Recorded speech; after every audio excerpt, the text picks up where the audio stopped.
20 years ago, my wife looked at our 4-year-old son who was rocking back and forth in the corner of our living room and told me she refused to bury her life in a hole of silence. She packed a single red suitcase, stepped over his toy blocks, and walked out the door without looking back. She left me with a failing auto repair shop, a mountain of debt, and a nonverbal child the doctors said would likely never live independently. I raised him alone. I washed the grease from my hands every night to hold him when the world got too loud. I fought for every therapy session and every special education class. Then the miracle happened. The silence she despised turned into colors. At 14, his first canvas sold for $500. Yesterday, at 24, one of his abstract pieces sold for $1.8 million. And exactly 3 hours after the gavel fell, she came back. She did not come alone. She brought a lawyer, a new husband, and a lawsuit demanding full conservatorship over the son she abandoned.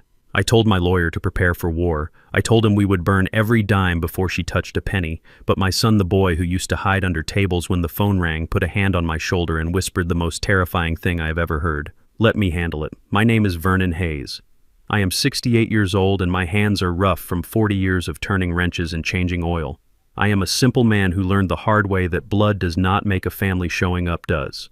Before I tell you how a quiet artist destroyed a pack of wolves without raising his voice, I want to know where you are listening from. Let me know in the comments. And please hit that like button and subscribe if you have ever had to protect someone you love from a person who claimed to love them.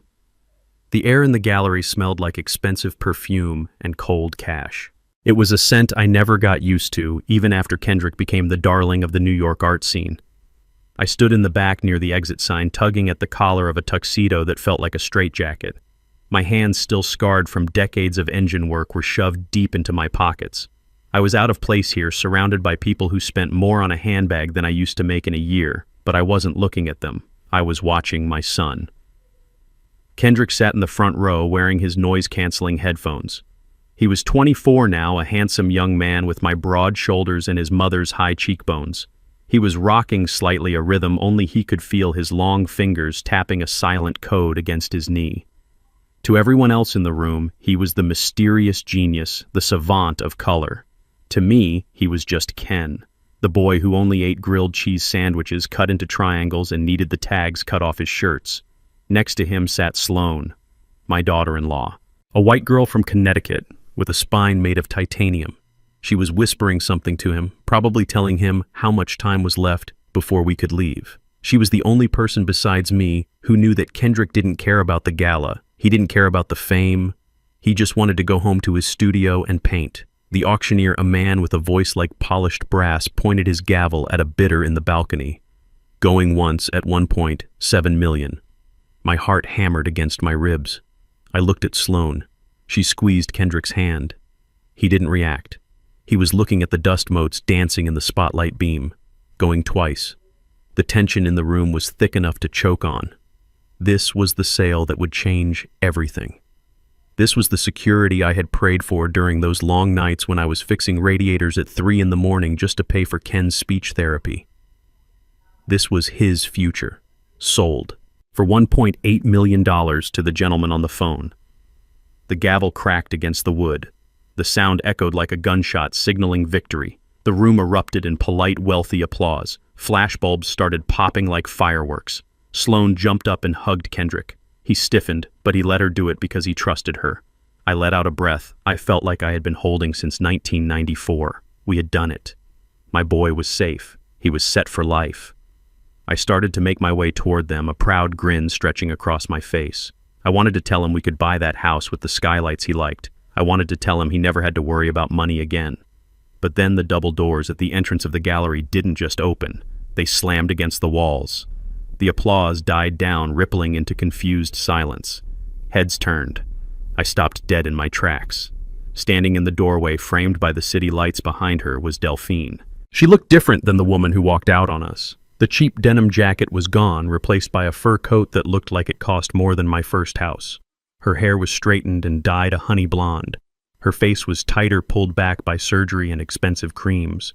But I knew those eyes. Cold, calculating, predatory. She wasn't alone. On her left was a man in a shiny shark-skin suit looking around the room with hungry eyes. That had to be Gavin, the day trader she left me for, or maybe the one after that. On her right was a man carrying a briefcase wearing the kind of suit that screamed billable hours. My stomach dropped. I tried to move to get between her and Kendrick, but the crowd was too thick. Delphine spotted Kendrick in the front row, her face instantly transformed.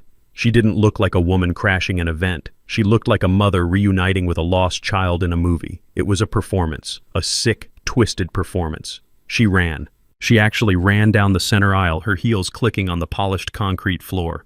"My baby," she shrieked. Her voice was shrill, cutting through the sophisticated murmur of the gallery. "Oh God, my baby boy." "No," I shouted, shoving a waiter aside. "Don't touch him." But I was too slow, and she was too fast. Kendrick was still wearing his headphones. He didn't hear her coming. He was in his safe zone processing the lights and the patterns. He didn't see the threat until her arms were already around him. She grabbed him from behind, burying her face in his neck, sobbing loudly. For an autistic person with severe sensory processing disorder, an unexpected touch isn't just annoying. It is physical pain. It is an electric shock. It is a bomb going off in their nervous system. Kendrick didn't just flinch, he exploded. He let out a guttural scream, a sound of pure terror that shattered the atmosphere of the room. He leaped up, knocking his chair over. He flailed his arms wildly, trying to get the sensation of her off of him. His hand connected with her face, a frantic defensive slap. Delphine went down. She fell to the floor in a heap of fur and drama, holding her cheek.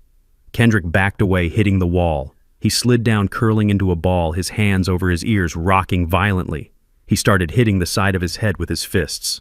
Thump, thump, thump. He was trying to regulate the chaos in his brain, trying to drive out the sudden invasion of his space. "Get away from him!" I roared, finally breaking through the circle of stunned onlookers. I placed myself between my son and the woman on the floor. Sloane was already on the ground next to Kendrick. She didn't try to hold him. She knew better. She just created a barrier with her body, shielding him from the cameras, whispering a counting sequence he used to calm down. 1, 2, 4, 8, 16. Her voice was steady, a lighthouse in the storm.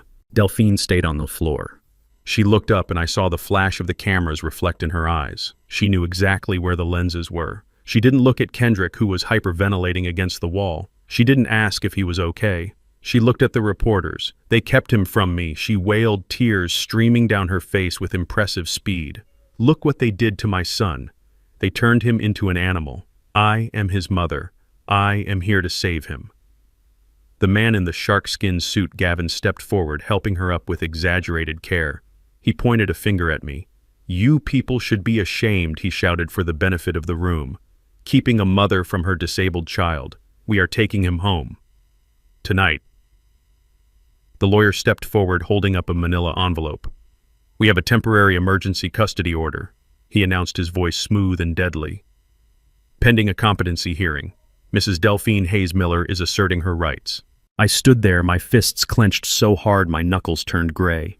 I could hear Kendrick whimpering behind me. I could see Sloane's eyes burning with a rage that matched my own. But what I saw most clearly was Delphine's eyes. She wasn't looking at Kendrick, who was currently suffering a meltdown because of her selfishness. She wasn't looking at me, the man she betrayed. She was looking past us. She was staring directly at the easel on the stage. She was staring at the red sticker that said "Sold." She was staring at the number 1.8 million written on the display board. She didn't see a son. She saw a lottery ticket. I stepped forward, my mechanic's chest heaving, ready to tear Gavin's head off right there in front of the New York elite. I didn't care about the jail time. I didn't care about the scandal. Sloane grabbed my ankle. I looked down. She shook her head once, sharp and quick. "Not here," she mouthed. I looked back at Delphine. She was smiling through her fake tears, basking in the flash of the cameras. She thought she had won. She thought the script was written. The poor mother returning to save her helpless child from the angry, aggressive father. She had no idea that she had just walked into a trap. But looking at my son rocking and crying on the floor, I knew the cost of this war was going to be higher than any painting, and I was ready to pay it. The morning sun hit the kitchen table, but it brought no warmth. The silence in our house was usually peaceful, a comfortable quiet, where Kendrick could eat his oatmeal and organize his blueberries by size. Today, the silence felt heavy. It felt like the air before a thunderstorm. Sloane was staring at her coffee cup, her knuckles white as she gripped the handle. Kendrick was rocking back and forth in his chair, harder than usual, a low hum vibrating in his throat. He sensed the tension. He always sensed it before we did. When the doorbell rang at 8 in the morning, it did not sound like a visitor. It sounded like a warning. I wiped my hands on a kitchen towel and walked to the door. My steps were heavy. I knew who it was before I even opened it. A man in a cheap suit stood there holding a thick envelope. He did not look me in the eye. He just mumbled my name, shoved the papers into my chest, and walked away as fast as he could. I closed the door and opened the envelope right there in the hallway. The first word I saw was conservatorship. I am a mechanic. I know how to fix a transmission, and I know how to rebuild an engine block. I did not go to law school. But I knew what that word meant.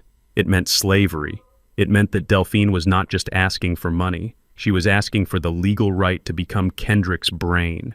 She wanted the right to decide where he lived, who he saw, what he ate, and how he spent every single dime he earned. She was arguing that Kendrick was an incapacitated adult and that I, his elderly father with a high school education, was unfit to manage an estate worth millions. My hand shook, not from fear, from a rage so hot it felt like I had swallowed a piston. She wanted to turn my son into a piece of property. I walked back into the kitchen and threw the papers on the table. Sloane picked them up. She read the first page, and I saw the color drain from her face. She looked at Kendrick, who was now lining up his vitamins in a perfect straight line. She wants full control, Sloane whispered, her voice trembling. She is claiming emergency jurisdiction. She says you are manipulating him. She says I am an opportunist. She wants to move him to a residential facility for evaluation. That is just a fancy word for an institution, I said, my voice low and dangerous. Over my dead body. 2 hours later, we were sitting in the office of Saul Cohen. Cohen was expensive, cynical, and had been practicing law since before I was born. His office smelled like old leather and cigar smoke. He read the motion Delphine's lawyers had filed. He read it slowly, turning every page with a dry finger. The sound of the paper turning was the only noise in the room. Finally, he took off his glasses and rubbed the bridge of his nose. "Vernon," he said, looking at me with tired eyes. "This is bad. They have filed in probate court. They are painting a very specific picture. They are saying you are a 70-year-old retired mechanic with a heart condition. They are saying Kendrick has the mental capacity of a child. They are arguing that suddenly, with this influx of money, he is vulnerable to fraud. And specifically, they are pointing the finger at you and Sloane." I slammed my hand on his mahogany desk. The wood groaned. "Let them point," I shouted, standing up. "Let them point their fingers." "Where were those fingers 20 years ago? You asked them that, Cohen. You asked the court where Delphine was when Kendrick was 4 years old." Cohen held up a hand. "Vernon, listen to me. The court does not care about 20 years ago. The court cares about the safety of the assets right now. I don't care about the assets," I roared. "I care about the truth. She says I am unfit. She wrote in that filing that I am uneducated. You tell the judge I sold my shop. Tell him that. Tell him I sold Hayes Auto Repair. The only thing my father left me because the insurance wouldn't cover Kendrick's speech therapy. Tell him I spent 10 years working double shifts at Jiffy Lube, coming home with oil embedded in my skin so deep I couldn't scrub it out just so I could pay for a private tutor because the public school system gave up on him." I paced around the small office, my chest heaving. She left a note, Cohen. She didn't even say goodbye to him. She left a note on the refrigerator that said she refused to bury her life in a hole of silence. That is what she called our son. A hole. And now she wants to be his guardian. Now she wants to decide if he can buy a paintbrush. Cohen watched me, his face unmoving. "I know that, Vernon, and you know that. But in the eyes of the law, she is the biological mother. She has a husband with a finance background. She has a team of lawyers. And she has a narrative. They are going to say you are holding him back. They are going to say you are isolating him." He picked up a piece of paper from the file. "They have a statement here from a neighbor claiming you shout at Kendrick, claiming the house is unsafe." I laughed, a bitter, harsh sound. "That is probably Old Man Henderson. He never forgave me for refusing to fix his transmission for free." "It doesn't matter if it is true," Cohen said sharply. "It matters that it is in the file. We are fighting a war of perception. And right now you look like an angry, overwhelmed old man, and she looks like a concerned mother stepping in to save the day." I sat back down, feeling the energy drain out of me. "So what do we do?" "We fight," Cohen said. "But this is not a fist fight, Vernon. You cannot punch your way out of this. This is a siege. They are going to try to starve you out. They have asked for a temporary freeze on all assets belonging to the Hayes Trust until the hearing. I frowned. What does that mean? It means Cohen said, leaning forward, that as of this morning, Kendrick's bank accounts are locked. The money from the sale yesterday is in escrow. You cannot touch it. You cannot spend $1 of it. I looked at Sloane. She was checking her phone under the table. She looked up at me, her eyes wide with panic. "Vernon," she whispered. "What is it?" I asked. Sloane turned the phone screen toward me. It was her banking app. There was a big red banner across the top. Account frozen. "It's not just the trust," she said, her voice shaking. "It is our joint account. The one we use for groceries. The one we use for the electric bill. They froze everything." I looked back at Cohen. "Can they do that?" Cohen nodded grimly. "If they argue that you have commingled funds or that you might flee with the money, yes. They can freeze it all pending an audit." My phone rang in my pocket. It was a sharp, intrusive sound. I pulled it out. It was the owner of the gallery in Chelsea, the man who had shaken my hand yesterday and called me a visionary father. I answered it. "Mr. Hayes," his voice was cold, completely different from yesterday.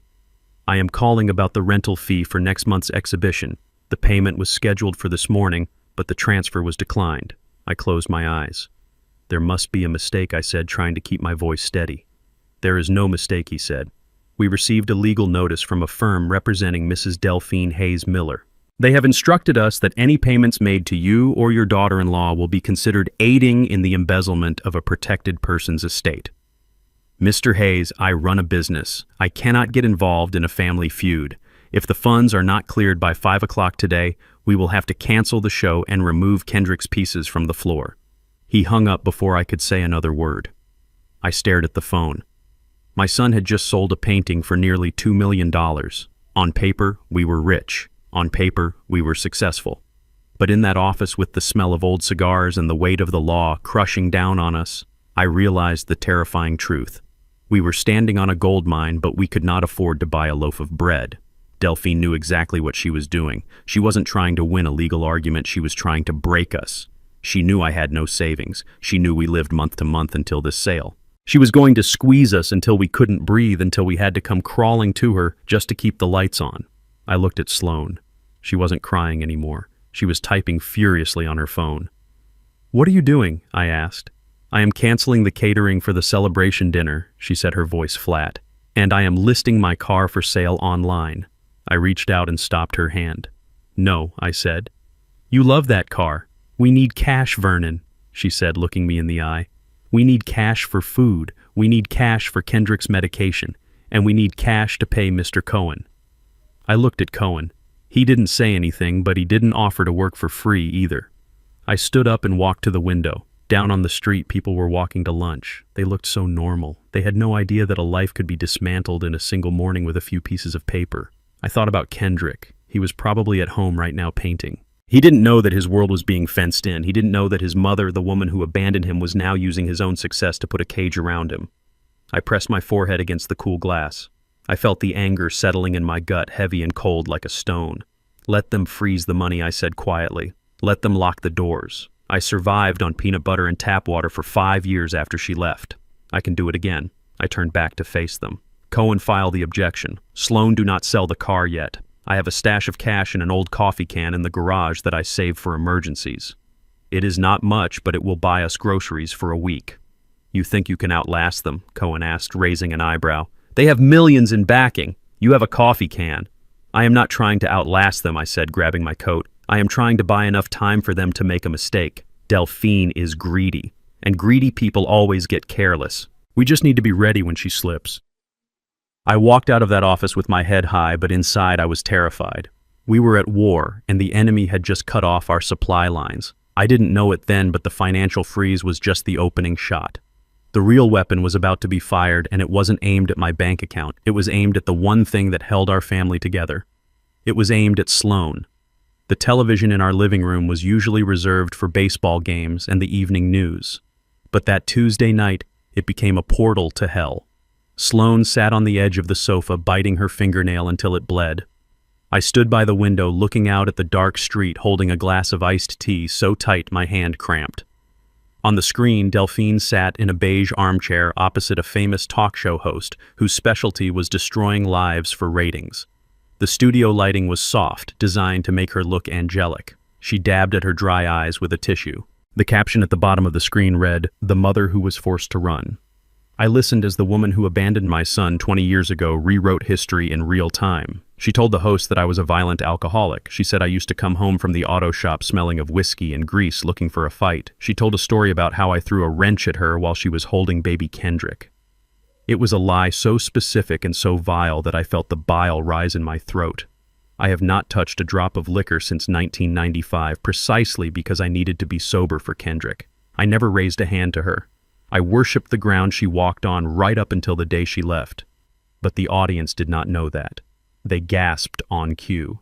They shook their heads in disgust. The host leaned in with practiced empathy and asked why she left her son behind if I was so dangerous. Delphine looked directly into the camera. Her eyes were wet. She was giving the performance of a lifetime. "I did not leave him," she whispered, her voice trembling perfectly. "I escaped. I had to get away to survive. And once I was gone, Vernon threatened to hurt Kendrick if I ever came back. He held my son hostage. He told me he would put him in a state institution if I ever tried to contact them. So I stayed away. I stayed away to protect my boy. And now that he is an adult, I am finally strong enough to come back and save him." The audience erupted in applause. They cheered for her bravery. They cheered for the woman who left a 4-year-old child rocking in his own waist because she wanted to go party in Miami with a day trader. I looked down at the glass in my hand. Without thinking, I squeezed. The thick glass shattered. Shards sliced into my palm. I did not feel the pain. I only felt the warm trickle of blood mixing with the cold tea dripping onto the carpet. Sloane jumped up and ran to the kitchen to get a towel. I just stared at the screen. She had turned me into a monster. In 20 minutes, she had erased 20 years of sacrifice. She had taken every night I stayed up holding Kendrick through a fever, and every weekend I spent working extra shifts to pay for his sensory toys, and she twisted it into a story of abuse. I turned off the TV, but the silence that followed was worse. I knew what was coming. You cannot tell a lie that big to 10 million people and expect nothing to happen. The next morning, the world was different. It started with a low hum like a swarm of angry bees. I was in the kitchen bandaging my hand when I heard it. I looked out the front window. There were people on my lawn, strangers. They were holding signs. Some of them were homemade, scrawled with markers. "Save Kendrick. Arrest the abuser. Free the artist." I saw a young woman with blue hair holding a phone up, live streaming herself screaming at my house. I saw men who looked like they were looking for a fight. But worse than the strangers, I saw my neighbors. People I had fixed cars for. People I had waived labor costs for when they were tight on cash. They were standing on their porches watching. They were not helping. They were watching to see if the monster on TV was real. "We have to get Kendrick to the studio," Sloane said, running into the room. She was pale. "He has a deadline. If he does not finish the commission by Friday, we are in breach of contract. And he needs his routine, Vernon. If he stays here with this noise, he will fall apart." She was right. Routine was oxygen for Kendrick. We grabbed his noise-canceling headphones and his weighted blanket. We moved quickly like soldiers in a war zone. I opened the front door, and the wall of sound hit us instantly. "Coward," the crowd screamed. I put my arm around Kendrick, keeping his head down. Sloane walked on his other side, shielding him with her body. We moved toward the old sedan parked in the driveway. It was only 20 feet, but it felt like miles. Something wet and heavy hit my shoulder. I looked down. It was a raw egg sliding down my jacket, leaving a trail of yellow slime. Then another one hit the car. Then a balloon filled with red paint exploded against the front door of the house, looking like a blood splatter. "Murderer," someone shouted. Kendrick stopped moving. He froze right there in the middle of the driveway.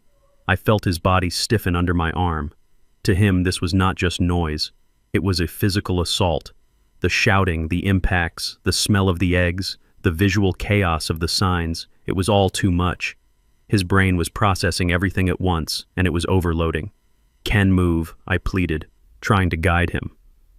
"Son, please get in the car." But he could not hear me. He started to hum a high-pitched keening sound that tore at my heart. He covered his ears with his hands, pressing so hard his knuckles turned white. Sloane opened the back door of the car. "Get him in, Vernon!" she screamed over the noise of the crowd.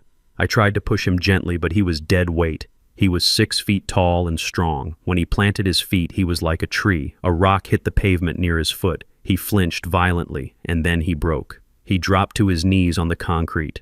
He did not care about the paint or the glass or the crowd. He curled into a tight ball, burying his head in his knees. The humming turned into a scream. It was a sound of pure agony, a sound of a soul being ripped apart.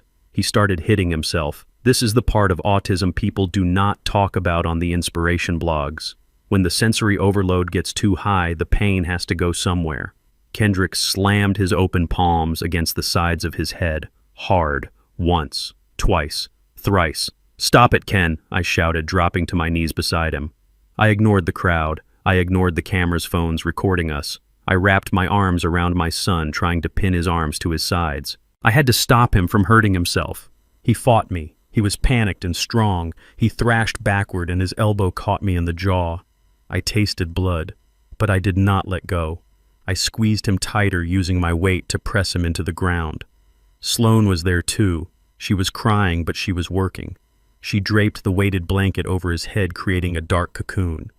She put her hands on his back, rubbing in firm, circular motions. "Deep pressure," she said, her voice breaking. "Deep pressure, Ken. You are safe. You are a rock. You are an island." We stayed like that on the driveway for 10 minutes. A 68-year-old man and a 25-year-old woman wrestling a grown man on the concrete while a mob of strangers cheered and jeered. They thought I was attacking him. I could hear them screaming, "Look, he is hurting him right now." They did not know I was hugging him for his life. They did not know that every time he hit himself, it hurt me 1,000 times more. They saw a villain restraining a victim. I saw my little boy who was scared of the dark trying to beat the scary noises out of his own head. Eventually, the fight went out of him. The blanket did its work. The darkness calmed him. He went limp against my chest, sobbing quietly. I looked up. My face was wet with tears and sweat. The crowd had quieted down a little, but only to get better audio for their videos. I looked at the girl with the blue hair who was still filming. I looked her right in the eye. "Are you happy now?" I whispered, my voice hoarse. "Is this what you wanted?" We managed to get him into the car. Sloane drove. I sat in the back with Kendrick holding his hand. He was staring at nothing, his eyes empty and exhausted. I looked out the back window as we drove away. My house. The house I had worked my whole life to pay for was covered in red paint and broken eggs. The word "monster" was spray painted in black across the garage door. Delphine had not just attacked my reputation. She had destroyed the sanctuary I built for my son. She had turned his safe haven into a war zone. And looking at Kendrick's bruised forehead where he had hit himself, I realized this was no longer a legal dispute. This was not about money anymore. This was an assassination attempt. She was trying to kill his spirit because she knew that was the only way to break the bond between us. I wiped the blood from my lip. I looked at Sloane's eyes in the rearview mirror. They were hard like flint. "Call Cohen," I said quietly. "Tell him to stop playing defense. Tell him I want to attack." "Vernon, we have no money," Sloane said. "I do not care," I said. "We are going to find a way. Delphine wants a villain, fine, I will be the villain, but she is going to learn that you do not corner a mechanic who has nothing left to lose." I touched the bandage on my hand where the glass had cut me. The pain was sharp and real. It was the only thing keeping me focused. We were going to hit back, and we were going to hit back hard. The only weapon left in my arsenal was the truth.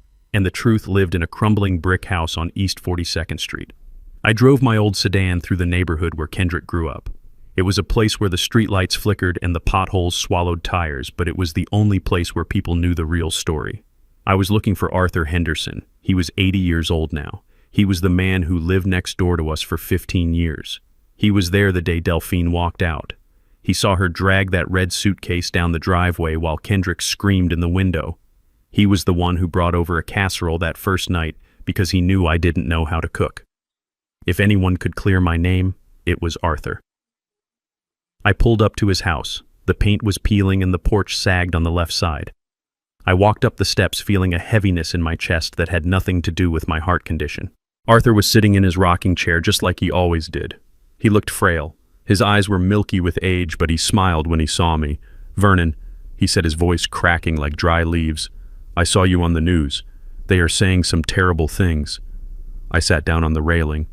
"It is all lies, Arthur," I said. "You were there. You know what happened. You know she left us." He nodded slowly. "I remember.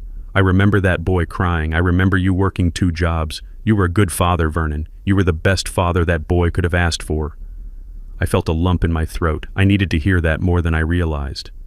"I need your help, Arthur," I said. "I need you to tell the lawyers what you saw. I need you to testify that I didn't abuse him."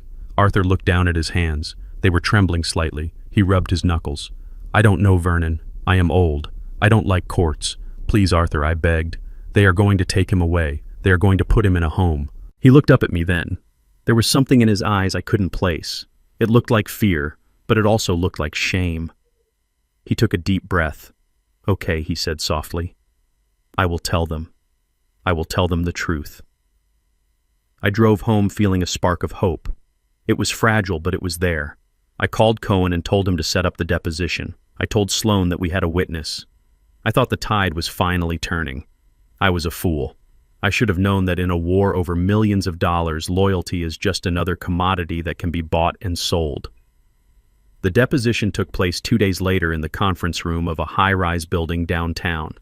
The room was cold and sterile. The walls were glass. The table was polished mahogany that looked like a sheet of black ice.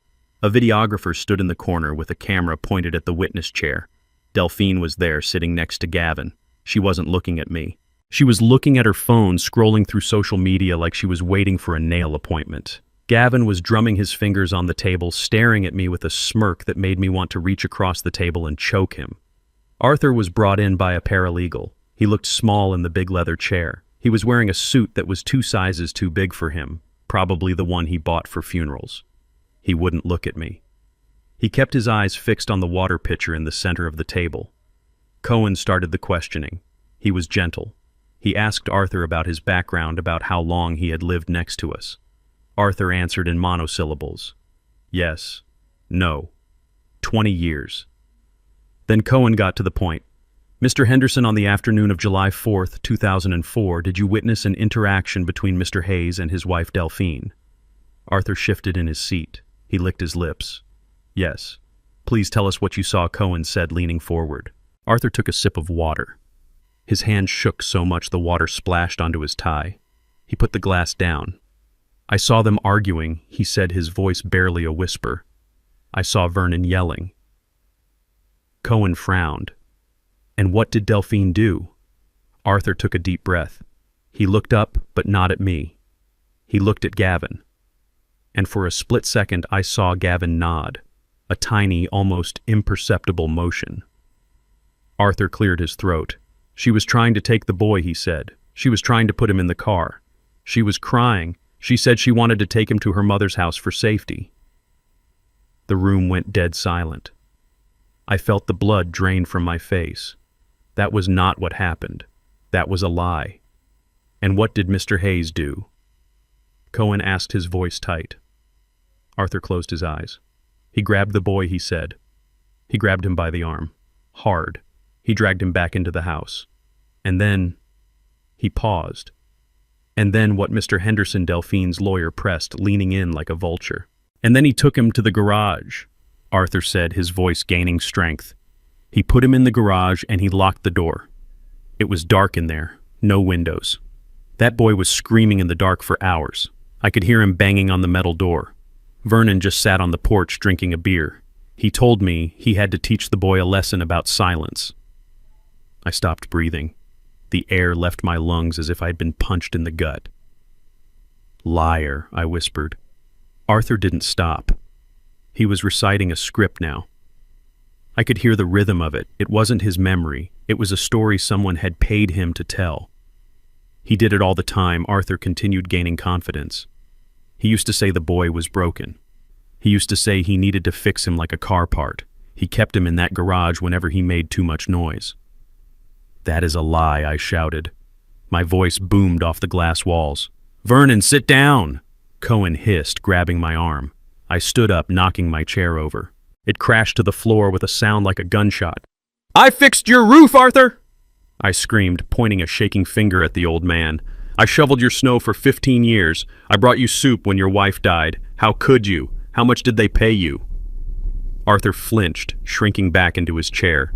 He looked terrified now, but not of the lie. He was terrified of me. Delphine's lawyer stood up, holding his hands out in a mock defensive posture. "Let the record show that Mr. Hayes is becoming aggressive and threatening the witness." "You bought him," I roared, turning to Gavin. "I know you did. You found a desperate old man and you bought his soul." Gavin didn't flinch. He just smiled. A cold, dead smile. And then he did the one thing he knew would break me. He laughed. It was a soft chuckle, but in that silent room it sounded like a bomb. I lost it. The rage that had been building for 20 years, the anger at the abandonment, the frustration of the last week, the fear of losing Kendrick, it all exploded. I didn't think. I just moved. I lunged across the mahogany table. I wasn't trying to hurt Arthur. I wanted to get to Gavin. I wanted to wipe that smile off his face. I wanted to make him feel the pain he was inflicting on my son. Vernon No Cohen shouted. My chest hit the table, sliding on the polished surface. The water pitcher went flying, shattering against the wall.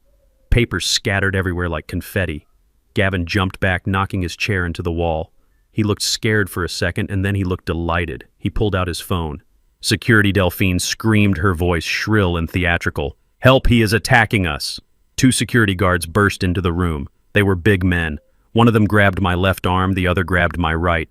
They wrenched my arms behind my back. Pain shot through my shoulders. I wasn't fighting them. I had already realized my mistake. As soon as my feet left the floor, I knew I had walked right into their trap. I stopped struggling. I hung there between the 2 guards, panting, my heart hammering against my ribs like a trapped bird. "Get a picture," Gavin shouted. "Get a picture of this." I looked up. Gavin was holding his phone up. The flash went off. Once. Twice. I saw myself through his lens. I saw what the judge would see. I saw what the world would see. A large, angry black man restrained by security in a room full of suits. A violent man. An unstable man. A man who looked exactly like the monster Delphine had described on television. Arthur was crying now. Real tears this time. He was shaking, staring at me with horror. "I am sorry, Vernon," he whispered. But nobody heard him except me. I looked at Delphine. She wasn't screaming anymore. She was adjusting her blouse. She looked at me with cold satisfaction. "Thank you, Vernon," she said softly. "You just signed the custody papers for me." The guards dragged me out of the room. I didn't look back. I didn't struggle. I felt cold. Colder than I had ever felt in my life. I had gone there to save my son, and instead, I had just handed him over. I had let my anger be their weapon. As they pushed me into the elevator, I realized something terrifying. The law doesn't care about truth. The law cares about evidence. And I had just given them the perfect evidence that I was dangerous. I closed my eyes, and in the darkness, I could see Kendrick. I could see him rocking in the corner, waiting for me to come home. And for the first time in 20 years, I wasn't sure if I ever would. I had not just lost a witness. I had lost the high ground. And in a war like this, the low ground is where they bury you. The legal team that Delphine hired did not just know the law, they knew how to tell a story that America wanted to hear. After they failed to provoke me into another violent outburst, they changed their target. They stopped aiming at the angry black father and turned their sights on the white wife. They knew that in the court of public opinion, the marriage between a beautiful 25-year-old art gallery director and a nonverbal autistic man looked suspicious. They did not need to prove Sloan was a predator, they just needed to make people ask the question. Why is she with him? It started with a blind item in a popular gossip column. Then it became a featured segment on a morning news show. The headline was brutal in its simplicity. Is it love or is it the money? They showed pictures of Sloan wearing designer clothes standing next to Kendrick, who was wearing his noise-canceling headphones and looking away from the camera. They analyzed her body language. They brought in experts who claimed that women often target vulnerable, disabled men to gain control of their finances. They painted my daughter-in-law not as the woman who learned sign language to communicate with her husband, but as a gold digger who found the easiest mark in New York City. I watched Sloan read the comments on social media. Her hands were shaking. People she had never met were calling her a groomer. They were calling her a leech. They said she was taking advantage of a man who could not consent. That was the one that hurt her the most. The idea that Kendrick was a child she was manipulating. They stripped Kendrick of his manhood and they stripped Sloan of her dignity. I sat at the kitchen table watching her scroll through the hate. She was crying silently, tears dripping onto her phone screen. They do not know us, Vernon, she whispered. They do not know that he is the one who saved me. They do not know that his honesty is the only thing that makes sense in my life. I took the phone from her hand and turned it off. They do not want to know Sloan, I said. Delphine is feeding them a narrative. She is using race and disability to create a scandal because a scandal creates doubt. And if the judge doubts your intentions, he will give the guardianship to the mother. But the attacks on Sloan were just the softening up bombardment. The real missile was launched 2 days later, and it was a precision strike aimed directly at the heart of my son's universe. Kendrick lives by a strict set of rules. For an autistic mind, rules are safety. Rules are the walls that keep the chaos out. And the most important rule in Kendrick's life is loyalty. To him, a promise is a physical bond. A lie is a physical injury. Delphine knew this. She knew that if she could prove Sloan broke the rules, Kendrick's entire world would collapse. It was a Tuesday afternoon. We were trying to maintain a normal routine. Kendrick was in the living room working on a sketch. His iPad was propped up next to him, playing his favorite ambient music. Suddenly, a message popped up. It was an anonymous number. Usually we screen his messages, but this one came through as a priority alert. Kendrick looked at the screen. I saw his body go rigid. It was not a gradual tension, it was instant. He stopped breathing. The pencil in his hand snapped in half with a sharp crack. I looked up from my newspaper. "Ken, what is it?" He did not answer. He just stared at the screen, his eyes wide with a terror I had not seen since he was a child. I got up and walked over to him. I looked at the iPad. My blood ran cold. It was a photograph, a high-resolution image of Sloan walking out of a hotel room. She was wearing a red dress, and she was kissing a man. The man was tall, handsome, and holding her waist. The timestamp on the photo was from yesterday afternoon. I knew immediately it was fake. I knew Sloan was with me at the lawyer's office yesterday afternoon. I knew she did not own a red dress. I knew that the lighting in the photo was too perfect, too staged. It was a deep fake, a Photoshop job created by someone who knew exactly how to manipulate an image. But Kendrick did not know about deep fakes. Kendrick did not understand that eyes can be lied to. In his binary world, if there is a picture, it is real. If it is real, then Sloan is a liar. If Sloan is a liar, then the foundation of his life is gone. "No, Ken," I said, reaching for the iPad. "That is not real. That is a trick." He snatched the device away from me. He stared at it, analyzing every pixel. To him, the data was conclusive. His wife was with another man. The rule was broken. The safety was gone. Sloan walked into the room carrying a tray of tea. "Hey guys, I made some chamomile," she said with a forced smile. Kendrick made a sound I will never forget. It was a low growl like a wounded animal. He stood up and threw the iPad across the room. It smashed against the wall, shattering the screen. Ken Sloan gasped, dropping the tray. The ceramic mugs broke, splashing hot tea everywhere. Kendrick turned to look at her. His face was twisted in agony. He did not see his wife. He saw a traitor. He pointed a shaking finger at the door. "Go!" he screamed. It was a guttural, raw sound. "Go! Unsafe! You are unsafe!" Sloan took a step forward, her hands reaching out. "Ken, what is wrong? What happened? Do not touch me!" he roared, backing away until his back hit the bookshelf. "Liar. You are a liar. The picture says you are a liar." I stepped in between them. "Sloan, he saw a picture," I said, talking fast. "Someone sent him a fake picture of you with another man. He thinks you cheated." Sloan's face went white. She looked at Kendrick, tears welling up in her eyes again. "Ken, no. You know me. Look at me. I am your Sloan. I would never hurt you." But it was too late. The logic loop in his brain had already closed. Sloan equals liar. Liar equals danger. Danger must be removed. Kendrick grabbed a heavy glass vase from the shelf. He held it up like a weapon. His hand was trembling violently. "Get out," he sobbed. "Get out, or I will make the noise stop." I knew what that meant. He was threatening to hurt us or himself to stop the emotional noise in his head. Sloan looked at me. She saw the fear in my eyes. She knew she had lost him. "I will go," she whispered. Her voice broke. "I will go, Ken. Just put the vase down." She turned and ran out of the room. I heard the front door slam. Kendrick dropped the vase. It did not break on the carpet, but it rolled away with a hollow sound. He slid down the wall, pulling his knees to his chest. He started rocking, back and forth, back and forth. He began reciting the Fibonacci sequence numbers tumbling out of his mouth as he tried to rebuild the order that had just been destroyed. I stood there in the middle of the wreckage, the broken iPad, the spilled tea, the shattered trust. I realized then that we were fighting a different kind of enemy. Delphine did not just want the money. She was willing to lobotomize her own son to get it. She knew exactly which wires to cut in his brain. She knew that by taking away Sloan, she was taking away his translator, his anchor, his bridge to the world. She had isolated him. First, she destroyed my reputation, so I could not protect him legally. Now she had destroyed his marriage, so Sloan could not protect him emotionally. He was alone, just like he was when he was 4 years old. I knelt down next to him, but I did not touch him. I knew I could not fix this with a wrench. I watched my son counting numbers in the dark, and I felt a cold resolve settle over me. Delphine thought she had won. She thought that by breaking him, she made him easy to control. But she forgot one thing. She forgot that when you strip everything away from a man, when you take his safety, his love and his peace, you do not leave him empty. You leave him with nothing but rage.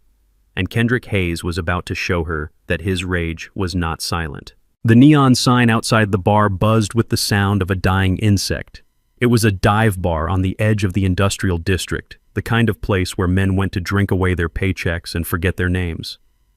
The floor was sticky with spilled beer, and the air smelled of stale smoke and regret. I sat in the darkest booth in the back, my hands wrapped around a glass of water I had no intention of drinking. On the seat next to me was a thick brown envelope. Inside was $50,000 in cash. It was my life savings. It was every dollar I had squirreled away in the coffee can in the garage, every extra shift I had worked at the lube shop, every penny I had scraped together for an emergency. I looked at my hands. The grease was permanently etched into the lines of my palms. These were hands that built things, hands that fixed things, and now I was using them to do something that made me sick to my stomach. I was about to pay a bribe. I was about to pay a ransom to the man who stole my wife just so he would leave my son alone. The door opened, letting in a slice of street lamp light. Gavin walked in. He looked like a peacock in a pigsty. He was wearing a suit that cost more than the bar tab of everyone in the room combined. He spotted me and smirked. He walked over, his Italian leather shoes clicking on the linoleum floor. He slid into the booth opposite me, wrinkling his nose at the smell. "You picked a charming spot, Vernon," he said, brushing an imaginary speck of dust off his lapel. "I suppose this is your natural habitat." I did not rise to the bait. I pushed the envelope across the scarred wooden table. "Take it," I said, my voice low. "There is $50,000 in there. It is all I have. Take it and convince Delphine to drop the lawsuit. Go back to whatever rock you crawled out from." Gavin looked at the envelope. He did not reach for it. He just stared at it with a look of amusement. He reached out with one manicured finger and lifted the flap. He saw the stacks of used bills. He let the flap fall back down. 50,000, he repeated. He leaned back in the booth and laughed. It was not a happy laugh. It was the sound of a man who found a penny on the sidewalk. "You think $50,000 is going to fix this?" he asked, shaking his head. "Vernon, you really are a simple man, aren't you? You think this is about greed. You think we are just trying to get a little extra spending money." He leaned forward, his face suddenly serious. His eyes were bloodshot. I saw a desperation there that matched my own. I owe people money, Vernon. Bad people. The kind of people who do not send lawyer letters. They send guys with baseball bats. I owe them $500,000. And the interest is compounding every day. 50 grand would not even buy me a week of safety. My stomach turned. So that was it. Delphine did not come back for love. She came back because her new husband had gambled away their lives. "So you are using my son as your piggy bank," I said, my voice trembling with rage. "You are going to destroy his life to pay off your bookie." Gavin shrugged. "He is sitting on nearly $2 million, Vernon. And that is just the start. The kid is a factory. He paints, we sell. It is a simple business model. Delphine controls the trust, I manage the investments, and the debt goes away. Everyone wins. Well, except you." He reached for my water glass, took a sip, and grimaced. "You are pathetic," he sneered. "Look at you. You are 68 years old. You live in a house that is falling apart. You drive a car that should be in a scrapyard. You are nothing but a dirty mechanic, Vernon. You have grease under your fingernails and oil in your veins. You were never good enough for Delphine. That is why she left. She wanted a man, not a laborer." I felt the heat rising in my chest. It started in my belly and spread to my shoulders. It was a familiar heat. It was the same heat I felt when I saw the bruising on Kendrick's arm after he hit himself. She left because she was weak, I said through gritted teeth. She left because she could not handle the hard work of love. Gavin laughed again, louder this time. A few people at the bar turned to look. She left because she was bored, Vernon. And frankly, I do not blame her. And now she is going to take the boy back. And do you know what we are going to do with him? We are not going to coddle him like you do. We are going to put him in a facility. A nice, quiet place upstate where they have doctors to make sure he stays productive. No more tantrums. No more sensory meltdowns. Just paint and medication. We will turn him into the gold mine he was meant to be. The image of Kendrick locked in a room, drugged into submission, painting picture after picture for this man to sell, hit me like a physical blow. The world narrowed down to the face of the man sitting across from me. I forgot the plan. I forgot the lawyer's advice. I forgot that I was 68 years old. I stood up. "You will not touch him," I roared. Gavin looked up at me, his eyes mocking. "Or what, old man? What are you going to do? Fix my transmission?" I did not think. I just moved. My right hand, the hand that had tightened bolts and hammered steel for 50 years, clenched into a fist. I swung with everything I had. My knuckles connected with the bridge of his nose. There was a sickening crunch, the sound of cartilage breaking. Gavin's head snapped back. Blood sprayed across the table, splattering onto the brown envelope. He howled in pain, clutching his face. He fell out of the booth, crashing onto the dirty floor. I stood over him, breathing hard, my hand throbbing. For a second, I felt a surge of satisfaction.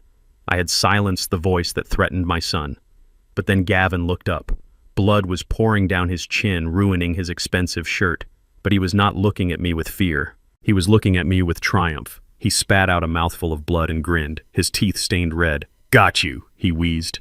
Before I could process what he meant, the room was bathed in red and blue light. Sirens wailed right outside the door. They were loud, too close. The door of the bar burst open. Police officers swarmed in, guns drawn. "Police, get down on the ground," someone screamed. I froze. I looked at Gavin. I looked at the cops.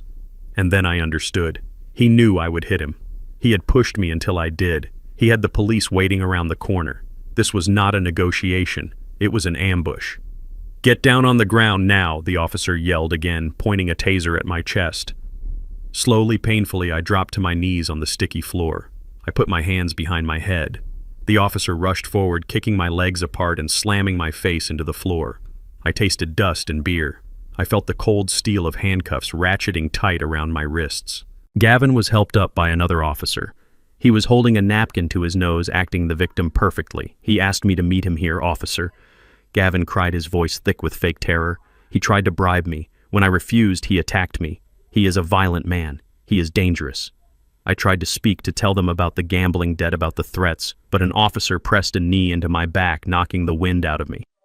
"Vernon Hayes, you are under arrest for assault and battery," the officer recited. As they dragged me out of the bar, past the staring patrons and the flashing lights, I saw Gavin standing by the ambulance. A paramedic was tending to his nose. He locked eyes with me one last time. He held up a piece of paper the officer had given him. It was an emergency protective order. I knew what it meant without reading it. It meant I was legally documented as a violent threat. It meant Delphine now had the perfect weapon to strip me of my rights. But worst of all, it meant that I could not go home. I could not go within 500 feet of the victim or his immediate family. Delphine was his wife. That made her immediate family. And Kendrick was in her custody. The realization hit me harder than the police officer's knee. By throwing that punch, I had not just broken Gavin's nose. I had broken the only shield standing between my son and the wolves. I was going to jail, and Kendrick was going to be alone with the people who wanted to sell him for parts. I sat in the back of the squad car, watching the rain streak against the glass.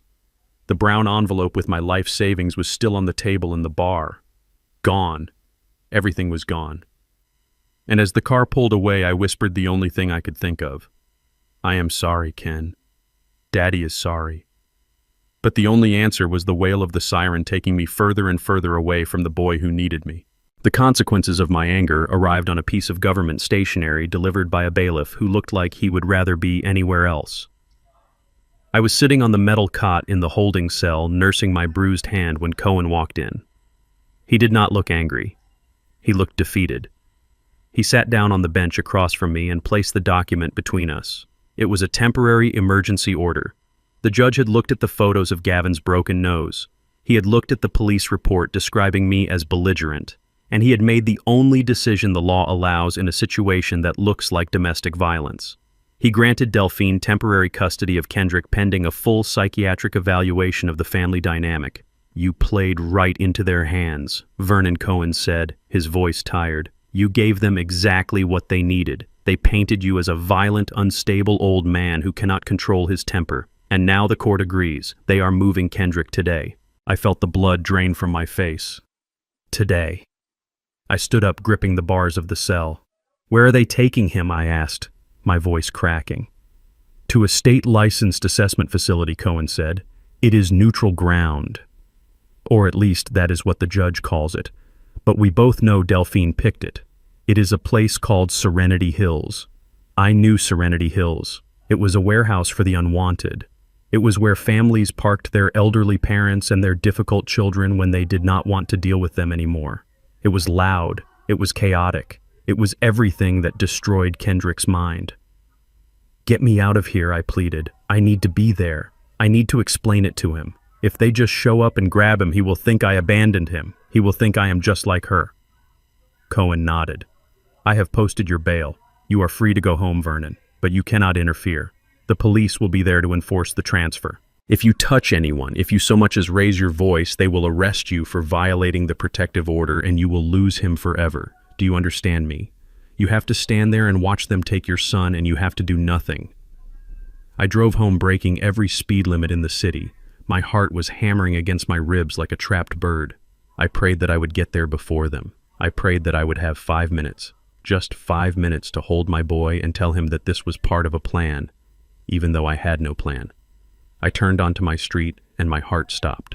The lights were already flashing. 2 police cruisers were parked in my driveway. A white van with the Serenity Hills logo was blocking the garage.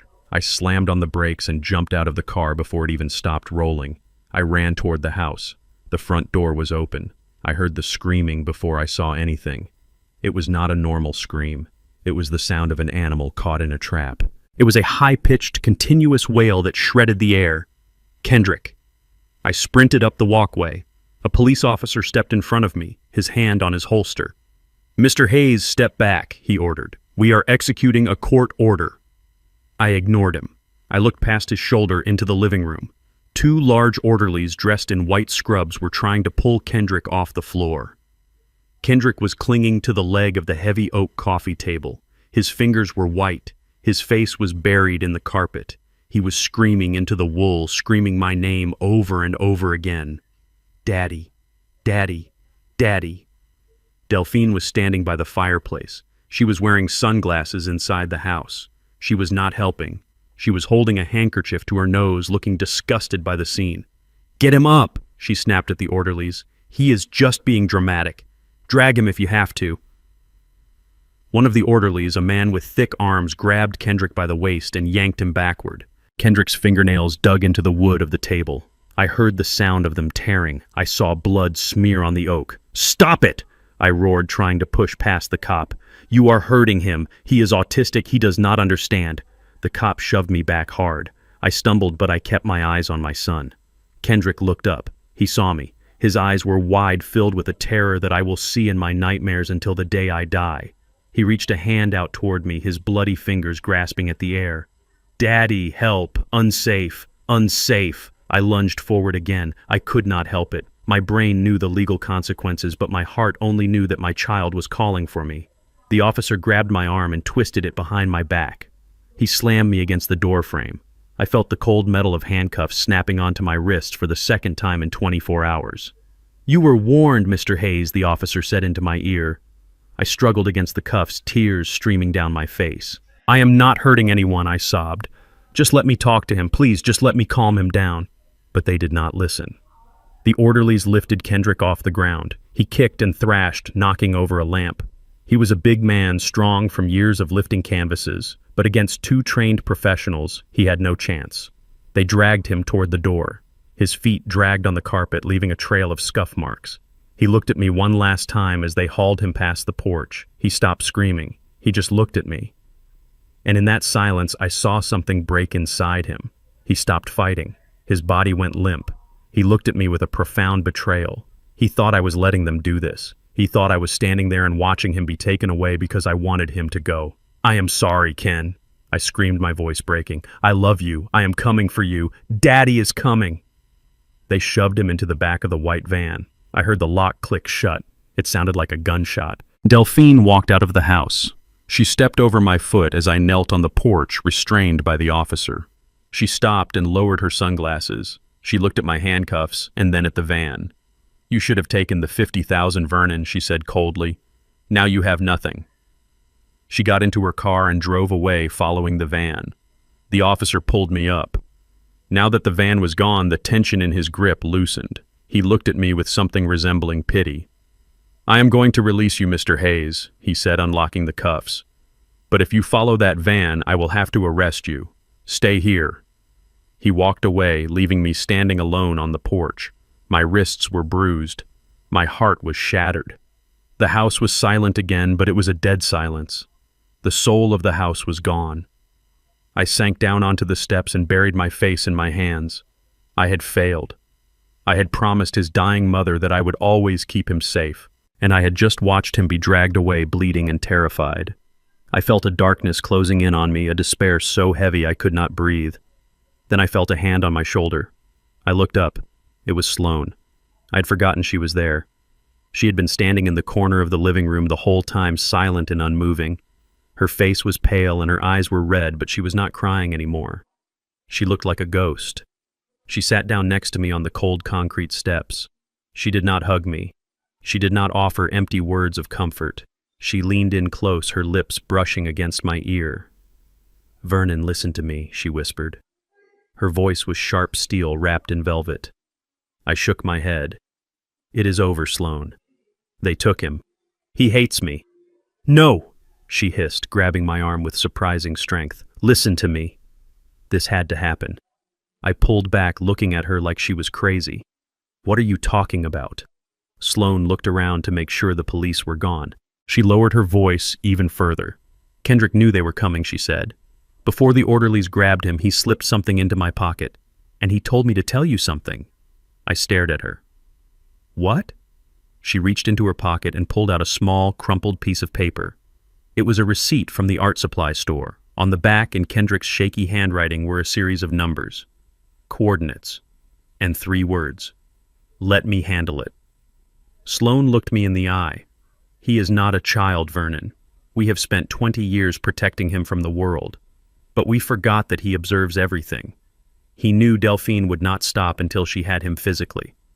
So he let her take him. Why, I asked, my mind reeling. Why would he go to that hellhole? Because Sloane whispered, a dark smile touching her lips. "That is where the evaluation happens. That is where the court-appointed doctors will interview him. And Kendrick has been preparing for this interview for a week. He is not going there as a victim. He is going there as a Trojan horse." She stood up and brushed the dust off her skirt. "Plan B is active, Vernon. Now get up. We have work to do. We need to find the tax records for the trust. If Kendrick is going to blow up the building from the inside, we need to make sure the fire spreads to Delphine's bank account on the outside." I looked at the empty driveway where the van had disappeared. I thought about the look in Kendrick's eyes. Maybe it was not betrayal. Maybe it was focus. Maybe he went limp, not because he gave up, but because he was saving his energy for the real fight. I stood up. My knees were shaking, but I stood up. "What do you need me to do?" I asked.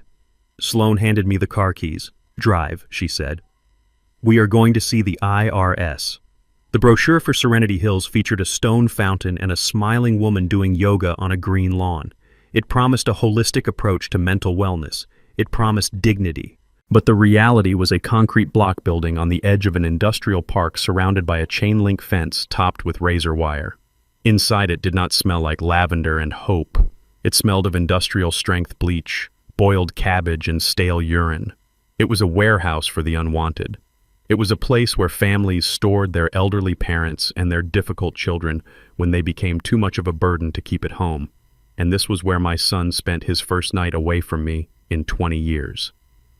I know what happened inside those walls because we subpoenaed the security footage later. I watched the tapes. I sat in a dark room and watched every second of my son's torture. I saw them lead him down a long, flickering hallway. The fluorescent lights buzzed with a frequency that I knew sounded like a drill in Kendrick's ears. He was walking stiffly, his arms pinned to his sides, his eyes fixed on the floor tiles. They did not take him to a therapy room. They took him to room 304. It was not a room. It was a cell. There was a metal bed bolted to the floor with a thin plastic mattress. There was a stainless steel toilet in the corner. The window was reinforced with wire mesh. The walls were painted a suffocating beige that was peeling in the corners. There were no sensory toys, no weighted blanket, no noise-canceling headphones. They had stripped him of everything that made him feel human. The orderly shoved him inside and closed the heavy door. The lock clicked with a sound of finality. Kendrick stood in the center of the room. He did not move. He did not rock. He just stood there vibrating with a silent terror that radiated off the screen. Then the door opened again. But it was not a doctor. It was Delphine. She was not wearing her fur coat anymore. She was wearing a sharp business suit. She did not look like the weeping mother from the art gallery. Her face was hard. Her eyes were cold. She looked around the room with a sneer of disgust, but not on Kendrick's behalf. She was disgusted that she had to be in such a cheap place. She closed the door behind her. There were no reporters here, no cameras except the grainy black and white one in the corner of the ceiling. She could finally drop the mask.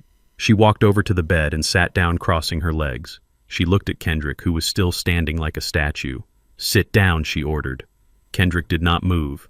He did not even blink. "I said sit down," she snapped, her voice echoing off the bare walls. When he did not respond, she stood up and marched over to him. She grabbed his chin, forcing him to look at her. "You are going to stop this act right now," she hissed. "I know you can hear me.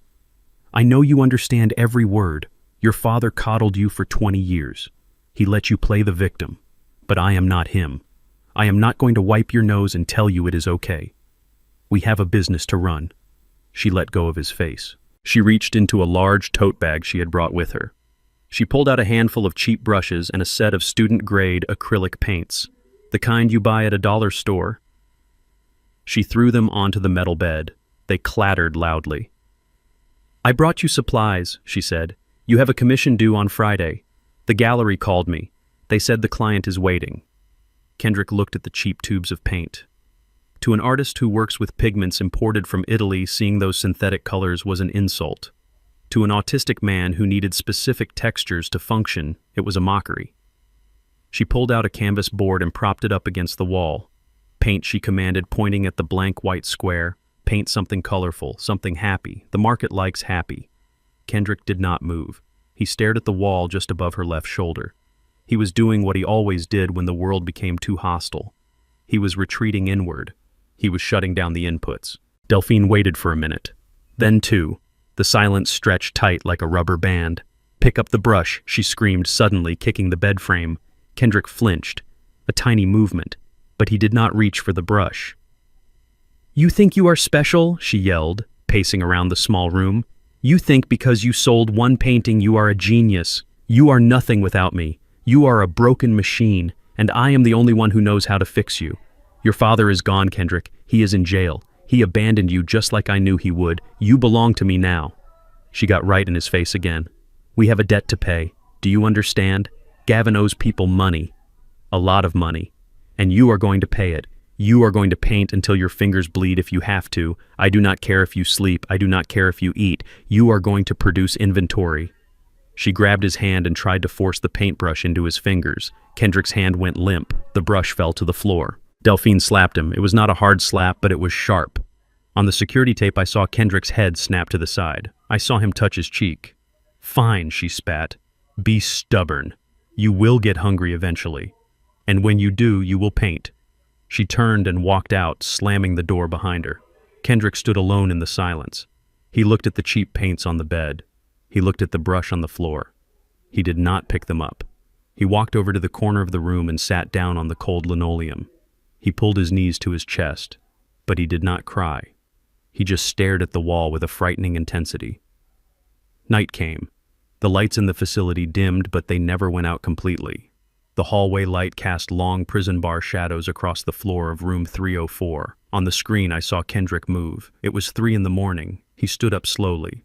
He walked over to the pile of art supplies Delphine had left. He ignored the paints. He ignored the brushes. He reached for a small stick of charcoal that had fallen out of the box. He walked to the wall opposite the bed, the wall that was visible to the security camera. He started to write. He did not draw a landscape. He did not draw a face.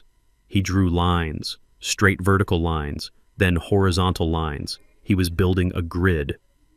Delphine must have been watching from the monitor in the nurse's station, or maybe she came back to check on her prisoner.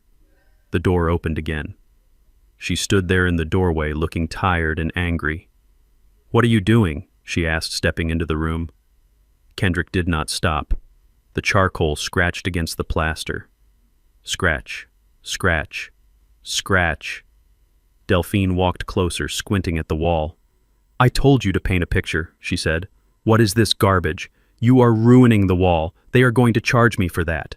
She grabbed his shoulder and spun him around. "Look at me," she demanded. "Stop playing with the wall and make me something I can sell." Kendrick looked at her, and for the first time since she arrived, he smiled. It was not a happy smile. It was a cold, mechanical smile.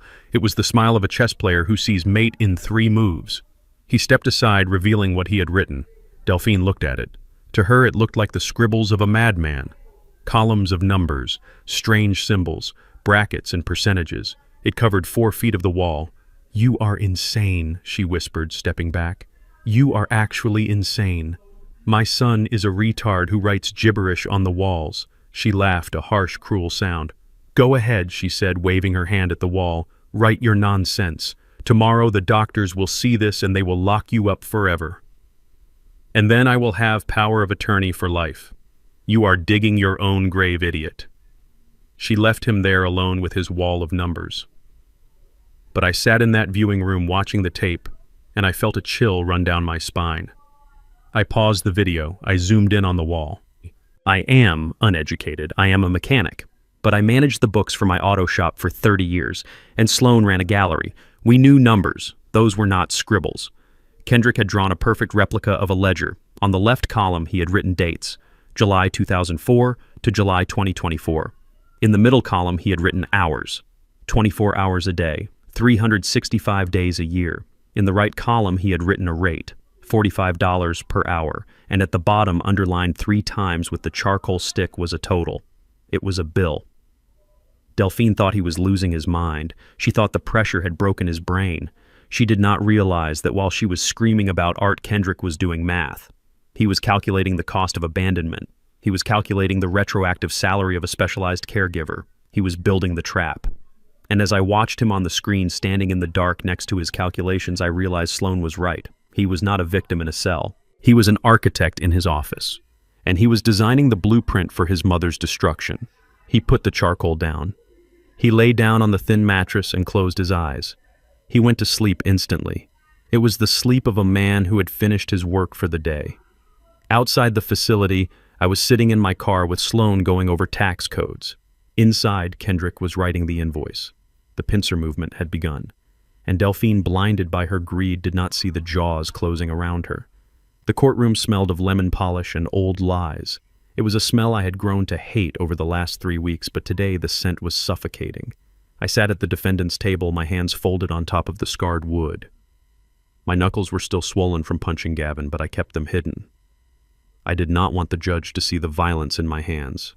I wanted him to see what I was about to show him. A broken old man, a defeated father, a relic who had run out of gas. Opposite me, Delphine and Gavin looked like royalty. Delphine was wearing a cream-colored suit that probably cost more than my car. Her hair was pulled back in a severe bun that showed off her diamond earrings. She sat with her back straight, radiating the confidence of a woman who has already counted the money before the check has cleared.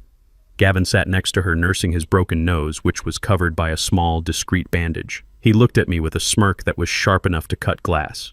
He tapped his fingers on his leather briefcase, a rhythmic sound that echoed the ticking of the clock on the wall. They thought this was a coronation. They thought I was here to beg. Judge Harrison entered the room in a swirl of black robes. He was a stern man with a face carved from granite. He did not look at me. He looked at the file in front of him. the file that contained the psychiatric evaluation from Serenity Hills.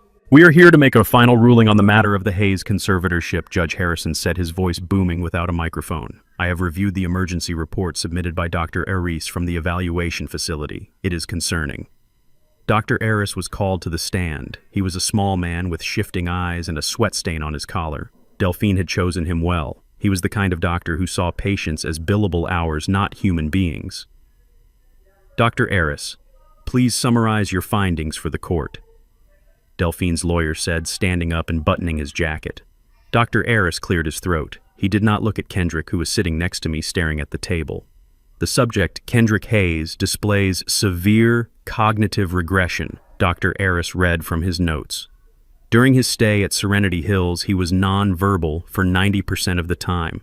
He exhibited obsessive-compulsive behaviors, specifically defacing facility property with nonsensical scribbles. He showed no interest in self-care or social interaction. It is my professional opinion that Mr. Hayes lacks the capacity to manage his own affairs or make financial decisions. He requires a permanent guardian to ensure his safety and the safety of his estate. I listened to him describe my son as a vegetable. I listened to him twist Kendrick's focus into madness. The scribbles he talked about were the complex calculations Kendrick had written on the wall. The silence he mentioned was Kendrick's way of surviving the sensory hell they put him in. But I did not object. I did not slam my fist on the table. I just sat there, shoulders slumped, staring at my hands. "Thank you, Dr. Aris," the judge said. He turned his gaze to me. "Mr. Hayes, your counsel has filed a motion to dismiss the conservatorship. You claim that your son is capable and that you have been his primary caregiver for 20 years. Do you have any evidence to refute Dr. Aris's findings?" This was the moment. This was the script we had rehearsed in the dark. Cohen nudged me under the table. It was time. I stood up slowly. I made sure my chair scraped loudly against the floor. I let my body sag. I let the exhaustion of the last 20 years show on my face. I did not look like the man who punched Gavin. I looked like a man who had been crushed by the weight of the world. "Your Honor," I said, my voice trembling just enough. I looked at Delphine. She was watching me closely, her eyes narrowing. She was waiting for the fight. She was waiting for the anger. "I have no evidence," I said softly. The room went silent. Even the court reporter stopped typing. "Excuse me, Mr. Hayes," the judge asked, leaning forward. I looked down at Kendrick. He was wearing a suit I had bought him 5 years ago. It was a little tight in the shoulders. He looked small, vulnerable. "I said I have no evidence, Your Honor." I repeated louder this time. "I am a mechanic. I fix cars. I do not know about psychiatric evaluations. I do not know about trust funds and asset management." I took a deep breath, letting a tear leak out of my eye. It was a real tear, but it was not for the reason they thought. "I am 68 years old. Your Honor, I am tired. My heart is not good. I have spent every day of the last 2 decades worrying about this boy. I have fought for him. I have protected him. But maybe Dr. Aris is right. Maybe I have been holding him back. Maybe I am just a selfish old man who is afraid of being alone." I saw Gavin's smirk widen into a grin. He nudged Delphine. She looked shocked at first, but then a slow, greedy smile spread across her face. They were buying it. They were swallowing the bait, hook, line, and sinker. My wife left 20 years ago because she said I could not provide the life Kendrick needed. I continued wiping my eyes with a rough hand.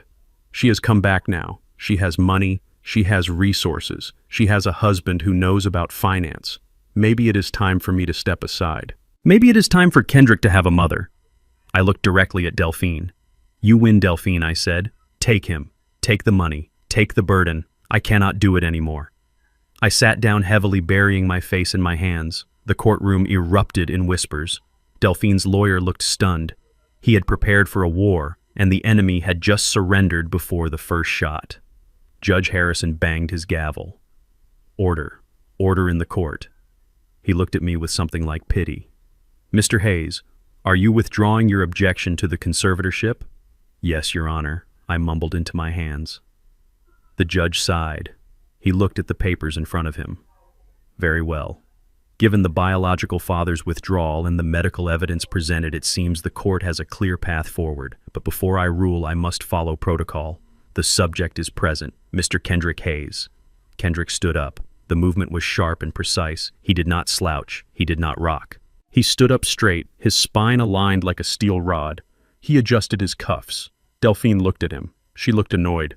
"Sit down, Kendrick," she hissed. "The judge is talking." Kendrick ignored her. He looked directly at the judge. He made eye contact. For an autistic person, this is incredibly difficult, but Kendrick held it. "Your Honor," Kendrick said. His voice was not the mumbled whisper everyone expected. It was clear. It was calm. It sounded like the voice of a man who had spent a week in silence refining his argument. "I would like to address the court regarding the transfer of authority." The judge looked surprised. "Go ahead, young man." "I agree with my father," Kendrick said. He did not look at me. He kept his eyes on the judge. He is old. He is tired. He does not understand the complexity of the financial future that lies ahead of me. The Hayes Art Trust has grown beyond his capabilities. Delphine gasped. She covered her mouth with her hand. This was better than she could have dreamed. Her retarded son was actually agreeing with her. "I require a guardian who understands the value of money," Kendrick continued. "Someone who is willing to do whatever it takes to maximize the assets. My mother has proven that she is that person. She returned after 20 years specifically to manage my finances. She has shown great determination. She placed me in a facility to ensure I was compliant. She is the appropriate manager for the estate." He turned to Delphine. He looked her up and down. His expression was unreadable. It was a mask of perfect neutrality. "I accept your guardianship, Mother," he said. "I want you to have full legal control over the Hayes Art Trust and all its associated liabilities." Liabilities. The word hung in the air for a second, but nobody caught it. Not the judge, not the lawyer, and certainly not Delphine, who was too busy visualizing the balance of his bank account. Judge Harrison nodded. He looked impressed. "It seems the family has reached a consensus. This is highly unusual, but it simplifies matters." He picked up his pen. "Mrs. Delphine Hayes Miller, the court grants your petition for permanent conservatorship over Kendrick Hayes and the Hayes Art Trust. You are hereby granted full power of attorney and full fiduciary responsibility effective immediately." He signed the document. The scratch of the pen on the paper sounded like a key turning in a lock. Delphine stood up. She did not hug Kendrick. She turned to Gavin and they high-fived. It was a gross display of victory. They hugged each other laughing. "We did it," Gavin whispered loud enough for me to hear. "We are rich." The judge handed the stamped order to the bailiff who brought it to Delphine. She snatched it from his hand. She held it like a trophy. She looked at me, her eyes shining with malice. "Thank you, Vernon," she said. "Don't worry. We will send you a postcard from the Hamptons." I slowly lifted my head from my hands. The tears were gone. The exhaustion was gone. I looked at her and I allowed myself a small, cold smile. "You should read the fine print, Delphine," I said softly. She ignored me. She turned to Kendrick. "Come on," she said, snapping her fingers. "Let's go. We have a bank transfer to make." Kendrick did not move. He reached under the table and pulled out a thick black binder that he had brought with him. He placed it on the table with a heavy thud. "Actually," Mother Kendrick said, opening the binder, "before we go to the bank, we need to address the first item of business for the new conservator." "What are you talking about?" Delphine asked, stopping mid-stride. Kendrick pointed to the document she was holding. "You are now the legal owner of the trust," he said. "That means you own the assets. But as my father tried to tell you, it also means you own the debts." He slid the binder across the table toward her. "I have prepared the first invoice," he said. "It is past due." Delphine looked at the binder. She looked at Gavin. Gavin stopped smiling. "What invoice?" she asked, her voice faltering. "The invoice for 20 years of specialized care," Kendrick said, his voice devoid of emotion. "And the invoice for the termination of the previous manager." Delphine laughed nervously. "You are joking." "I never joke," Kendrick said. And in that moment the trap snapped shut. The room felt suddenly cold. Delphine looked at the binder like it was a bomb. And she was right. It was a bomb that had been ticking for 20 years, and she had just decided to cut the wrong wire. The bailiff placed the document on the table in front of Delphine. It was a single sheet of heavy bond paper that represented the total surrender of my rights as a father. It was the legal key to the kingdom. Delphine did not look at me. She did not look at the judge. Her eyes were locked on the attachment at the back of the file. It was the asset schedule. I could see her pupils dilate as she scanned the line items, the bank accounts, the residuals from the gallery sales, the estimated value of the current inventory. and right at the top, the number that had started this war. $1.8 million. She reached into her purse and pulled out a gold fountain pen. It was a showy thing, the kind of pen people use when they want to look important. She uncapped it with a sharp click. Her hand did not shake. There was no hesitation, no moment of moral pause where a mother might wonder if she was doing the right thing by stealing her son's autonomy. There was only greed. Pure, distilled greed. She signed her name with a flourish. Delphine Hayes Miller. The ink was dark and wet. She signed it quickly, as if she was afraid the money might evaporate if she took too long. Then she slid the paper over to the judge. Judge Harrison picked up his stamp. He exhaled a breath that smelled of stale coffee and boredom. To him, this was just another administrative task. Another family dispute settled. Another file to clear off his desk before lunch. He did not know he was presiding over execution. He pressed the stamp down. Thud. Approved. The sound echoed in the quiet courtroom. It sounded like a heavy door slamming shut. Delphine let out a breath she had been holding. She turned to Gavin. They did not kiss, but they squeezed each other's hands under the table. I saw the muscles in Gavin's jaw relax. He was doing the math in his head. He was subtracting his gambling debts from the number on that paper and realizing he still had enough left over for a sports car. The judge closed the file. "The court thanks Mr. Hayes for his cooperation in this difficult transition," he said, looking at me without really seeing me. "Mrs. Miller, you are now the court-appointed conservator. You have full legal authority." Delphine stood up. She smoothed her skirt. She looked at me with a triumphant sneer. "Thank you." "Your Honor," she said, "I promise to take better care of his finances than his father ever could." She reached for her purse, ready to leave, ready to go to the bank, ready to start spending. But then a sound cut through the room. It was the sound of a microphone being adjusted, a sharp, high-pitched scratch of feedback that made everyone wince. We all turned. Kendrick was standing up. He had pulled the heavy gooseneck microphone across the table toward him. Usually he hated microphones. He hated the way they amplified the sound of his own breathing. But he was gripping this one with a steady hand. Delphine frowned. "Come on, Kendrick," she snapped. "We are leaving." Kendrick did not move. He did not look at her. He looked directly at the court reporter, who was already packing up her typing machine. "I would like to make a statement for the record," Kendrick said. His voice was clear. It was deep. It was steady. For 20 years I had known my son as a boy of few words. He spoke in fragments. He spoke in whispers. He spoke in echolalia, repeating phrases he heard on television. When he was stressed, he went mute. But the voice that filled the courtroom now was not the voice of a disabled child. It was the voice of a man. The judge looked up, surprised. "Mr. Hayes, the proceedings are concluded. I am aware, Your Honor," Kendrick said. "I am not contesting the ruling. I am welcoming the new management." He turned his head slowly. The movement was mechanical but fluid. He looked at Delphine. He looked her right in the eyes. There was no fear. There was no avoidance. There was only a terrifying, icy calm. Delphine took a step back. She looked unsettled. She had spent the last month telling the world he was a helpless child. Now he was looking at her like a predator looks at prey. "Welcome to my world, Mother," he said. The words hung in the air. They were simple words, but the way he said them made the hair on the back of my neck stand up. He did not say it with love. He said it the way a spider might welcome a fly to a web. He raised his right hand and snapped his fingers. It was a sharp command. Sloane, who had been sitting quietly in the back row, stood up. She was holding 2 large black briefcases. They were heavy. I could see the strain in her arms as she lifted them. She walked through the swinging gate that separated the gallery from the court.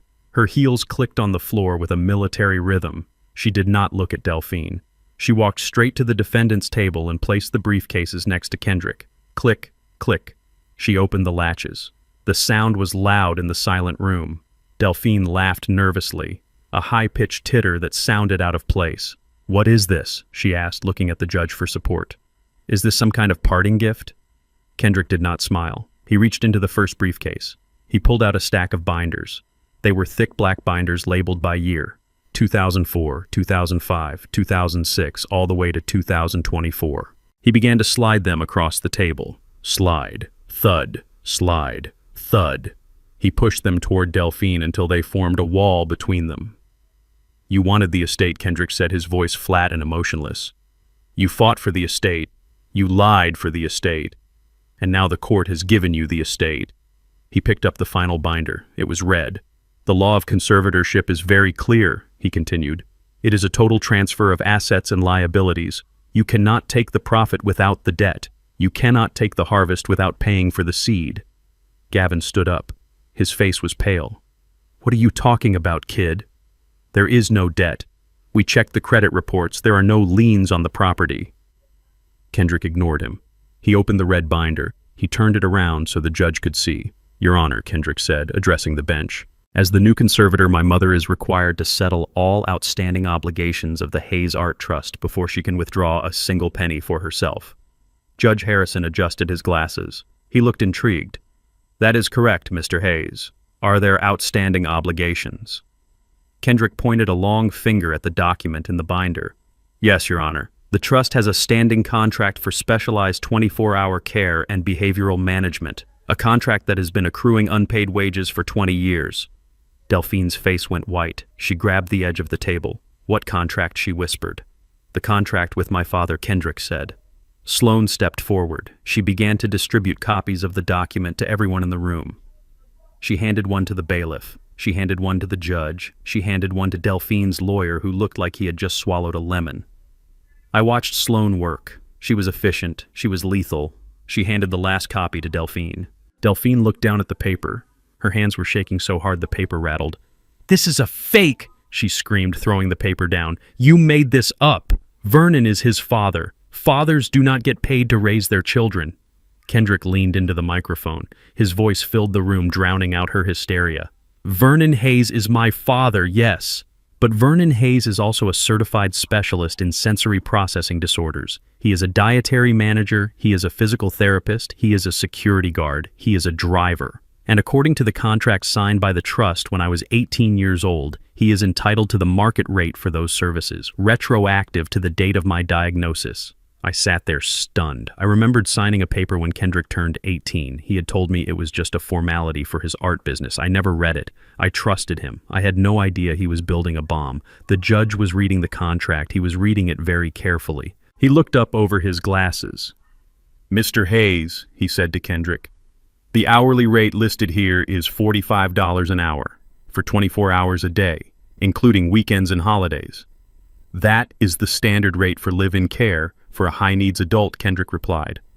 Actually, Your Honor, it is a discount. The judge pulled out a calculator. He punched in the numbers. 20 years, he muttered, times 365 days, times 24 hours. The silence in the room was absolute. You could hear the hum of the air conditioning. You could hear the traffic outside. You could hear Gavin's heavy breathing. Judge Harrison looked at the calculator. He blinked. He looked at it again. Delphine looked at the judge. Her arrogance was gone, replaced by a dawning horror. How much, she whispered. The judge cleared his throat. The total outstanding debt for services rendered is $2,365,000. He looked at the asset sheet again. The one with the $1.8 million figure. Mrs. Miller, he said, his voice dry. It appears the estate you have just fought so hard to acquire is insolvent. Insolvent. The word hung there. Delphine looked at the $1.8 million she thought she had won. Then she looked at the $2.3 million she now owed. She looked at Gavin. Gavin looked like he was going to vomit. Wait, she stammered. Wait. That means, Kendrick said, closing the binder with a snap. That means you are negative $500,000. He looked at me then. For the first time all day, he looked at me. And he winked. Happy retirement, Dad, he said.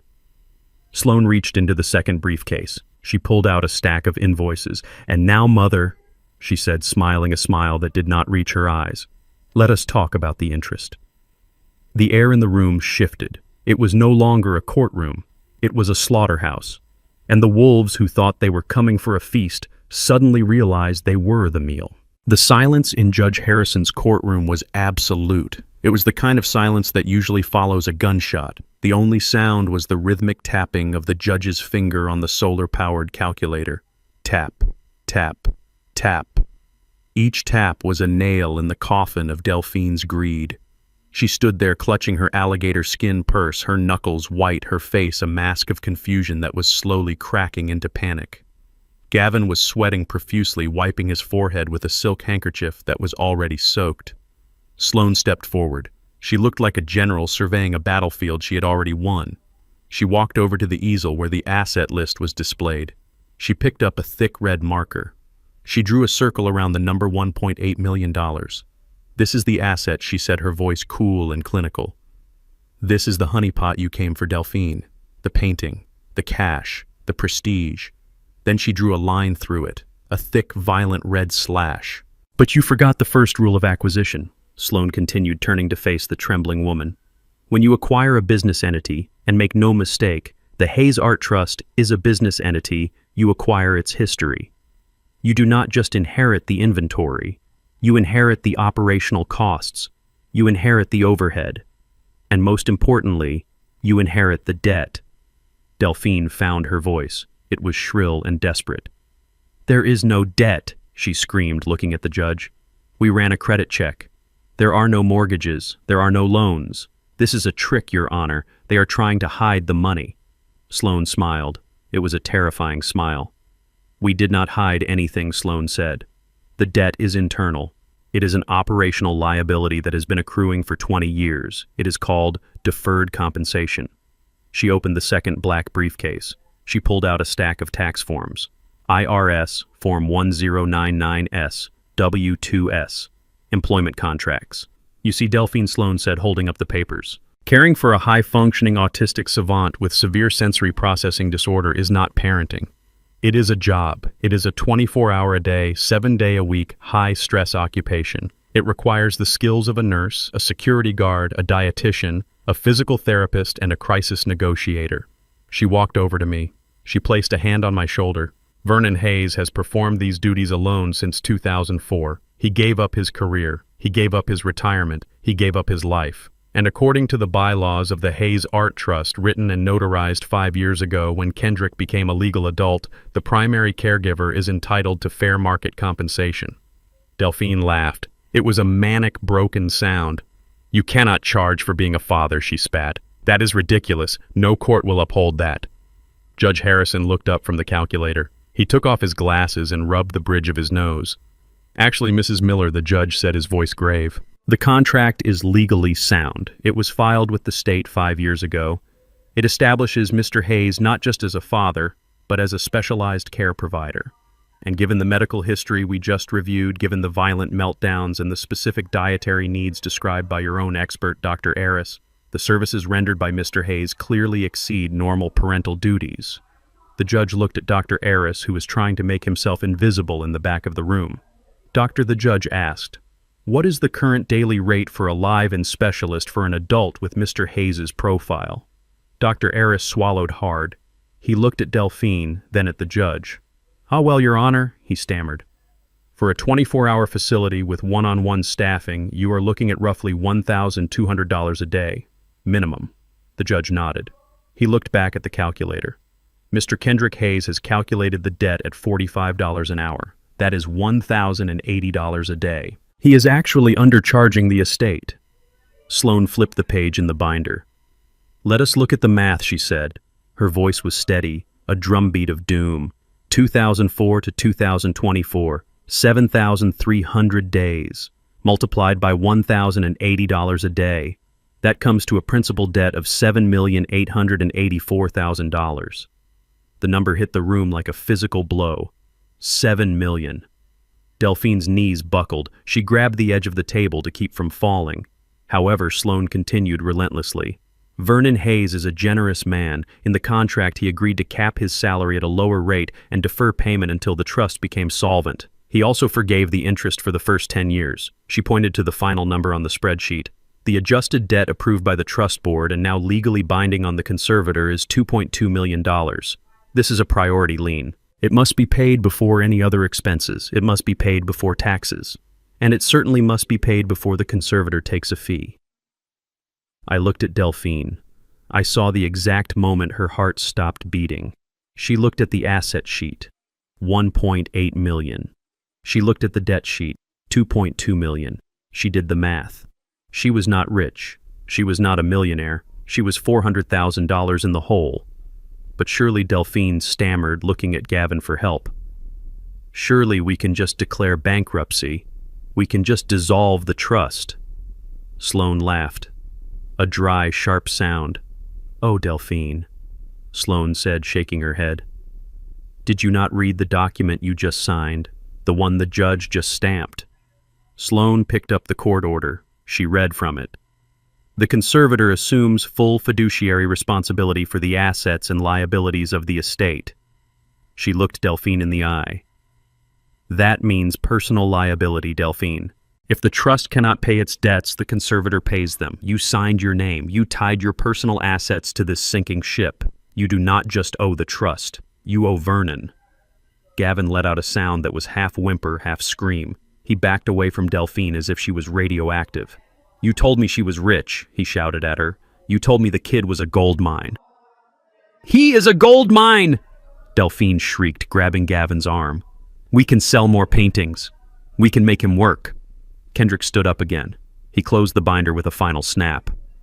No, mother, he said softly. We cannot. He reached into his pocket and pulled out a small, sleek black device. It was a hardware wallet, a cryptocurrency drive. The painting that sold yesterday, Kendrick said. It was not a physical canvas. It was a digital asset, an NFT backed by a smart contract on the blockchain. He held the drive up. The contract requires biometric authentication every 30 days. My thumbprint. If I do not authenticate, the token burns. It deletes itself. The value goes to zero. He looked at his mother with eyes that were as old as the world. I will not authenticate, he said. Delphine screamed. No, you cannot. That is $1.8 million.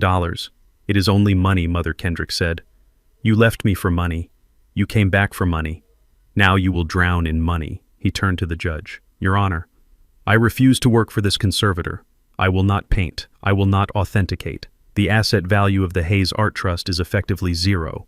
The judge looked at the chaos erupting in his courtroom. He looked at Delphine, who was hyperventilating. He looked at Gavin, who was trying to sneak out the side door. He looked at me, sitting quietly with my hands folded, and for the first time Judge Harrison smiled. It was a small smile, but it was there. The court finds that the debt is valid, he ruled, slamming his gavel. Mrs. Miller, as the legal conservator, you are hereby ordered to satisfy the lien held by Mr. Vernon Hayes. The amount is $2.2 million. Payment is due immediately. If the trust lacks funds, the court authorizes the seizure of your personal assets to satisfy the judgment. Delphine fell into her chair. She looked at me. Her eyes were wide with horror. She realized the scope of the disaster. She had leveraged everything. She had borrowed money from sharks to pay for lawyers. She had signed guarantees based on this windfall. And now, not only was the windfall gone, but she owed me her house, her car, and everything she owned. Vernon, please, she whispered. Her voice was small, broken. We are family. You cannot do this. I stood up. I walked over to her. I looked down at the woman who had haunted my dreams for 20 years, the woman whose absence had shaped every scar on my heart. I leaned in close so only she could hear me. Family does not leave a note on the fridge, Delphine, I said. I reached into my pocket and pulled out a wrinkled piece of paper. It was the invoice Kendrick had scribbled on the wall of the mental facility. The charcoal was smudged, but the number was clear. I placed it gently on the table in front of her. My son sent you the bill, I said. I suggest you pay it. Gavin tried to run. He actually bolted for the door, but the bailiff was faster. He blocked the exit. Mr. Miller, the bailiff said, there is a gentleman in the back row who would like a word with you. Gavin turned around. Sitting in the back row, hidden in the shadows, was a man in a dark suit. He was not a lawyer. He was looking at his watch. He stood up and smiled a smile full of gold teeth. It was the bookie Gavin owed $500,000 to. Gavin slid down the wall, burying his head in his knees. Delphine looked at her husband, then at her son, then at me. She realized she was alone, completely and utterly alone. The money was a mirage, the power was a trap, and the son she thought was broken had just outsmarted her with a calculator and a silence she never bothered to understand. Sloane closed her briefcases. We accept cashier's checks or wire transfers, she said to Delphine. You have 24 hours before we file the lien on your house. We turned to leave. Kendrick walked between us. He did not look back at his mother. He put his headphones on. He adjusted the volume. And as we walked out of that courtroom, leaving the ruin of Delphine's life behind us, I saw him tapping his fingers against his leg. 1, 2, 3. He was counting. But he wasn't counting numbers anymore. He was counting the beats of his own freedom. The debt was paid. The ghost was exorcised. And for the first time in 20 years, the silence was not empty. It was victorious. Delphine was still clutching the invoice for $2.2 million, like a drowning woman holding onto an anchor. Her face was gray. Her perfect makeup was starting to crack under the strain of a reality she could not comprehend. She looked at the asset sheet where the number $1.8 million was written. It was her lifeline. It was the only thing standing between her and total ruin. But Kendrick was not finished. He stood there holding the small black cryptocurrency drive in his hand. It looked like a harmless piece of plastic. It looked like a USB stick you might find in a junk drawer. But in the modern world, wars are not fought with tanks, they are fought with code. And my son was a general on a digital battlefield that his mother did not even know existed. He took a step toward her. He held the drive up so the light from the courtroom ceiling reflected off its sleek surface. "You think you own a painting," Mother Kendrick said, his voice calm and terrifying. "You think you own a canvas with oil and pigment. You think you can take it to an auction house and sell it to the highest bidder. But you are living in the past." He tapped the drive with his long index finger. "The artwork titled The Chaos of Silence is not a physical object. It is a non-fungible token, an NFT. It lives on the blockchain. The image on the screen is just a ghost. The value is in the code. And I wrote the code myself." Delphine blinked. She looked confused. "It does not matter," she stammered. "It sold for money. Real money." "The buyer paid." "The buyer paid for a smart contract," Kendrick corrected her. "A contract that has a very specific clause written into the metadata. It is called a dead man switch." He turned to the judge. "Your Honor, the value of this asset is tied to the active participation of the creator. To prevent fraud and to ensure authenticity, the smart contract requires biometric verification from me every 30 days. I have to scan my thumbprint on this drive. If I do not, the contract assumes the creator is dead or under duress." "And what happens if you do not scan it?" Judge Harrison asked, leaning forward, fascinated. Kendrick looked back at his mother. A cold smile played on his lips. "If the verification fails, the code executes a burn protocol. The token deletes itself from the blockchain. The ownership certificate dissolves. The asset value drops to zero instantly. It becomes nothing more than a JPEG file that anyone can download for free." Delphine's eyes went wide.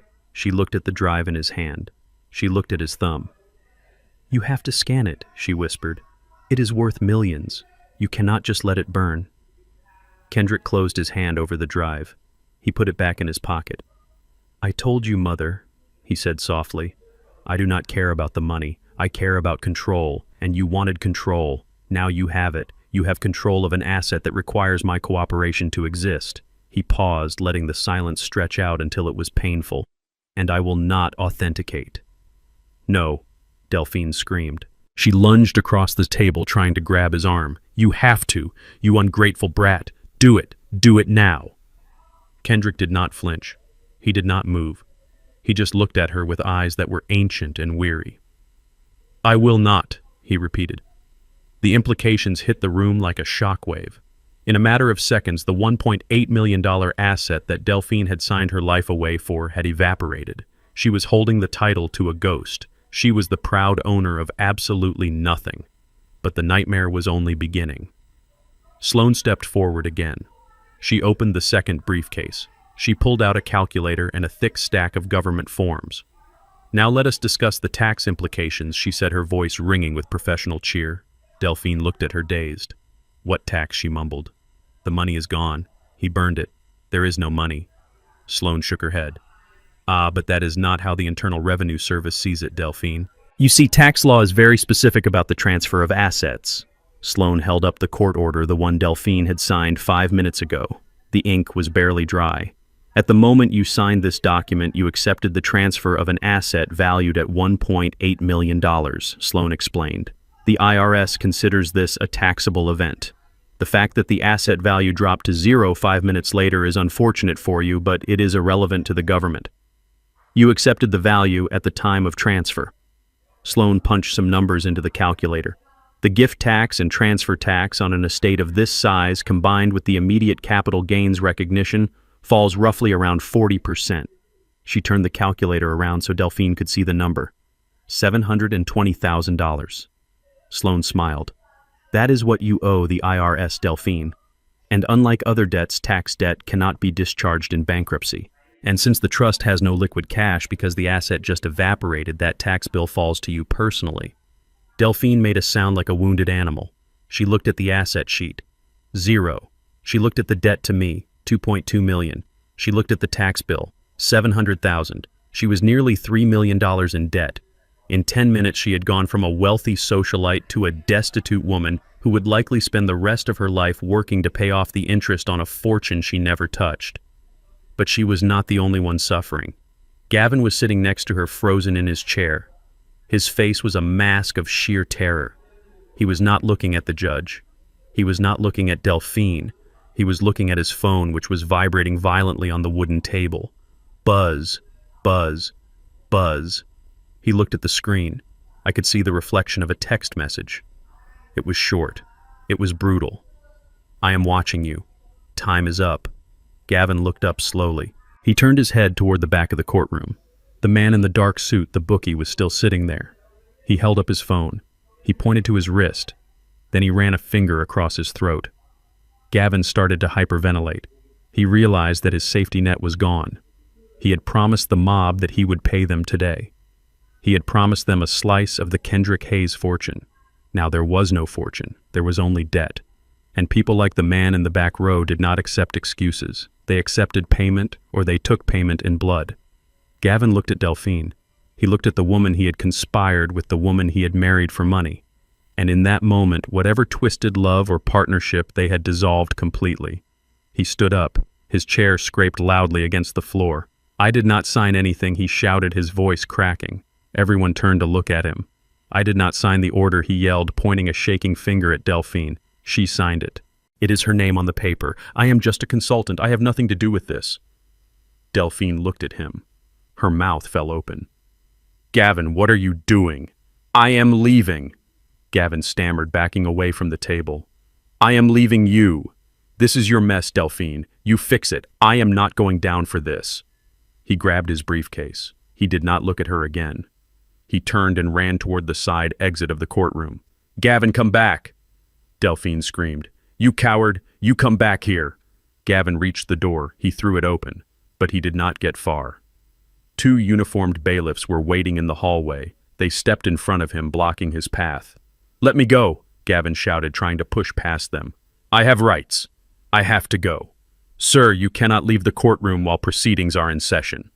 One of the bailiffs said, grabbing his arm. Gavin panicked. He swung his briefcase at the bailiff. It was a weak, desperate flail.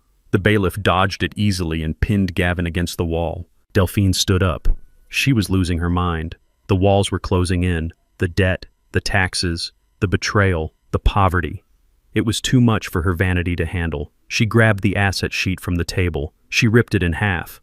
I do not accept it, she shrieked, tearing the paper into confetti. Take it back. I do not want it. Cancel the order. She threw the pieces of paper at the judge. They fluttered down like snow around the bench.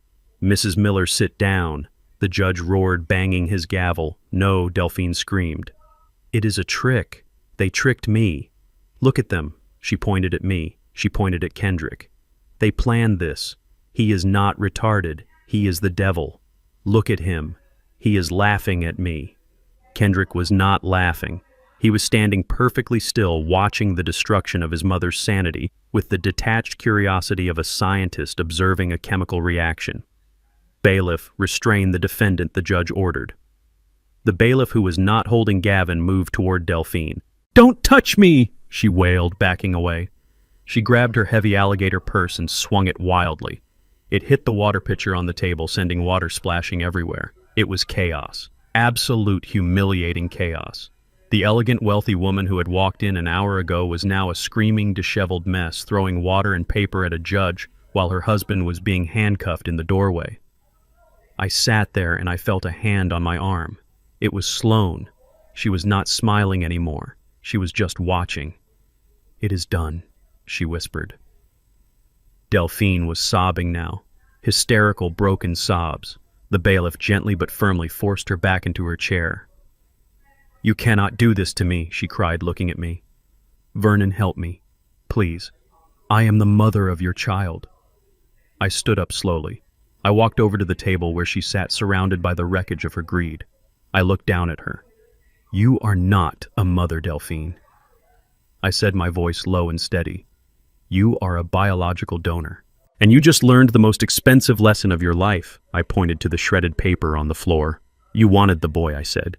"You got the boy, but you forgot that the boy comes with the man who raised him, and the man who raised him keeps his receipts."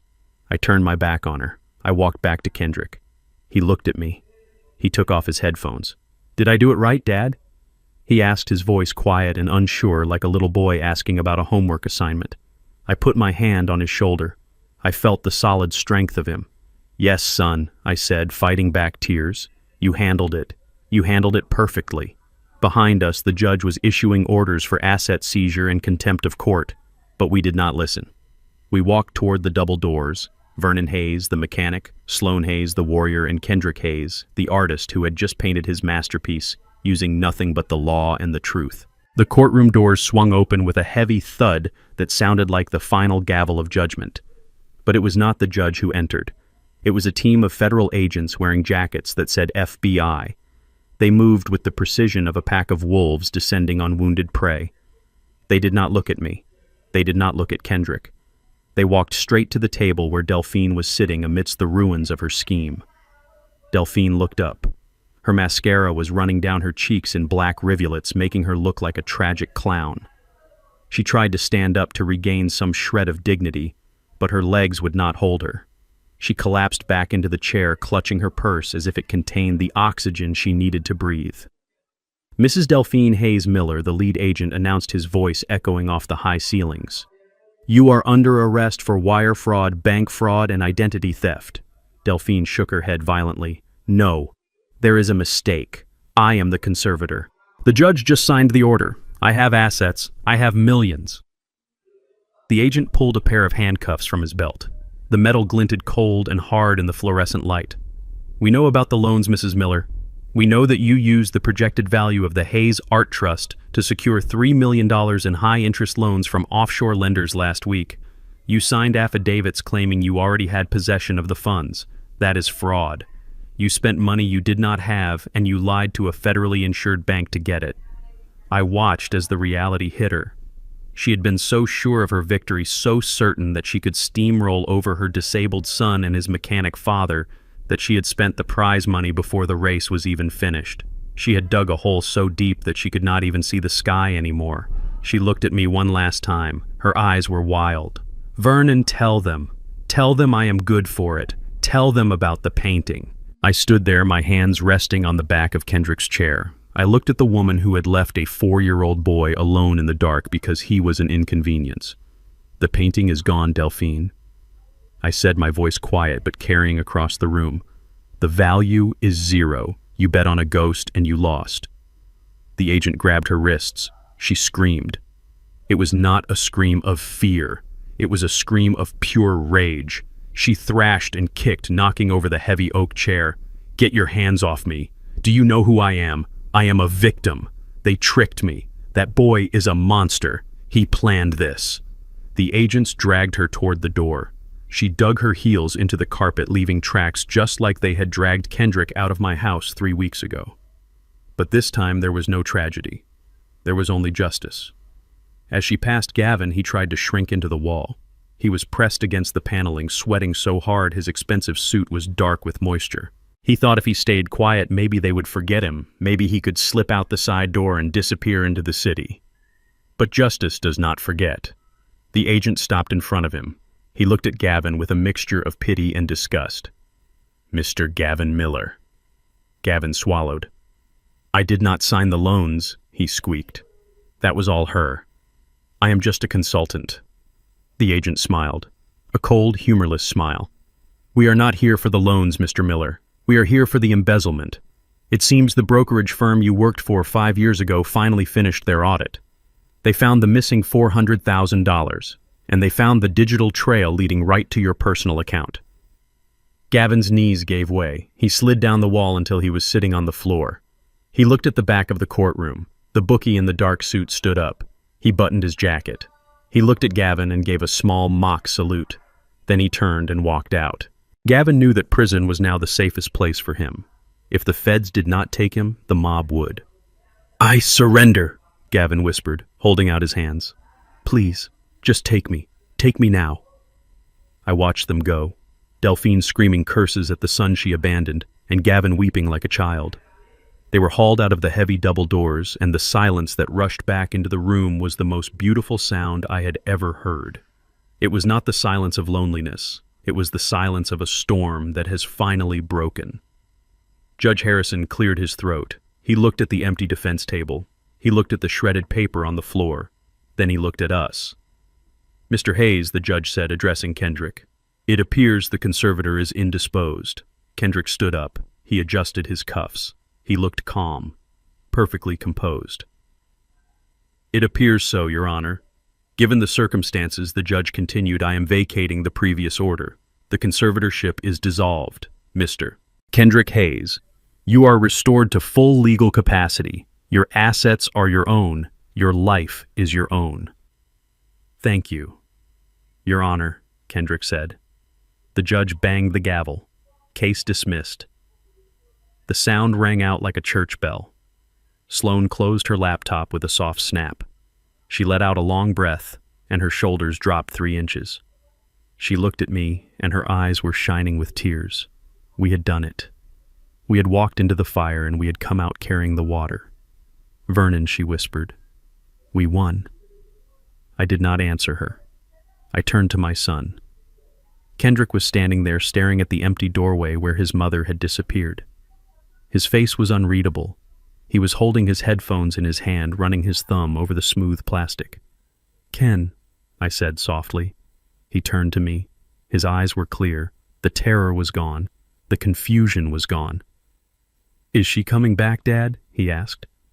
"No, son," I said, stepping closer. "She is not coming back, not for a long time." He nodded, slowly processing the data. "Good. She was loud. She brought chaos." I reached out my arms. For a second I hesitated. I remembered the protective order. I remembered the accusations of abuse. I remembered the world telling me I was dangerous.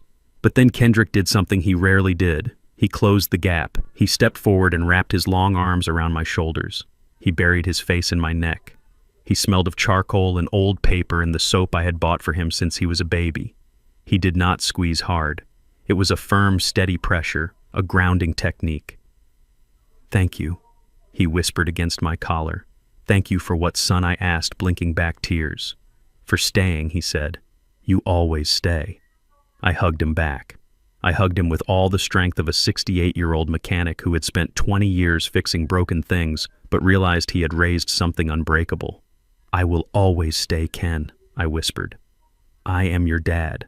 That is the job." Sloane joined us, wrapping her arms around both of us. We stood there in the center of the courtroom, a tangle of arms and tears and relief. We were scarred. We were exhausted. I was broke. My house was vandalized. But we were free, and we were together. The judge watched us from the bench. He took off his glasses and wiped his eyes. He stood up and quietly left the room, giving us the privacy we had earned. "Let us go home, Dad," Kendrick said, pulling away. "I have an idea for a painting." "What is it?" I asked, wiping my face with my sleeve. "It is called The Debt," he said, "and it is going to be very expensive." We walked out of the courthouse into the bright afternoon sun. The air tasted sweet. The city noise, usually so overwhelming for Kendrick, seemed to fade into the background.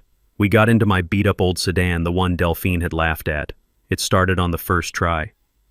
3 months have passed since that day in court. I am sitting in my kitchen now, watching the steam rise from my coffee cup. The window is open and I can smell the jasmine blooming in the garden. The house is quiet, but it is a good quiet. The red paint has been scrubbed off the driveway. The neighbors who threw eggs have come over with apologies and casseroles, but I mostly keep to myself. I do not need their validation. I know who I am. Kendrick is in the studio. He bought the house next door and converted it into a state-of-the-art workspace. He restored the old brick and put in the skylights I always wanted. He goes there every morning at 8 and comes home at 5. He likes the routine. Sloane is running the business. She is terrifyingly good at it. She set up a foundation in Kendrick's name that provides legal aid for disabled adults fighting guardianship abuse. She calls it the Red Binder Project. We never sold the NFT. Kendrick burned it. He sat at the computer one evening and with a single keystroke he deleted $2 million. He said it was blood money. He said he wanted to start fresh. And he did. His new collection sold out in 3 hours last week. Delphine is awaiting trial. She writes letters sometimes, long rambling letters blaming the lawyers, blaming Gavin, blaming me. I do not open them. I put them in a box in the garage. Someday, maybe when he is older, Kendrick might want to read them, but not today. Today is for peace. I take a sip of my coffee and look at my hands. They are still rough, they are still stained with oil, but they are steady. People ask me how I did it, how a simple mechanic outsmarted a team of high-priced lawyers and a manipulative sociopath. They ask me if I was scared. They ask me if I ever thought about giving up. And I tell them the truth. I was terrified every single second. But fear is just noise. And love is the signal that cuts through it. I learned something important in that courtroom. I learned that family is not about DNA. It is not about whose blood runs in your veins. That is just biology. Biology is an accident. Family is a choice. Family is the person who changes your diapers when you are 4 and holds your hand when you are 40. Family is the person who learns your secret language. Family is the person who is willing to stand in front of the bullet so you do not have to. Delphine shared Kendrick's genetic code, but she was a stranger. Sloane and I, we are his family because we showed up. We did the work. So look around you. Look at the people in your life. Do not look at who sends you a birthday card. Look at who answers the phone at 3 a.m. Look at who stays when things get ugly. That is your family. Hold on to them. Fight for them. And if anyone tries to hurt them, you show them that the most dangerous thing in the world is not a man with a gun, but a person protecting the one thing that matters. My name is Vernon Hayes. I am a father. I am a mechanic. And I am the luckiest man alive.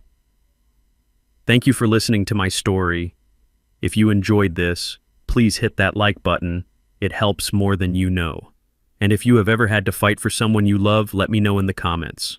I read every single one. Do not forget to subscribe to the channel for more stories about justice, resilience, and the truth finally coming to light.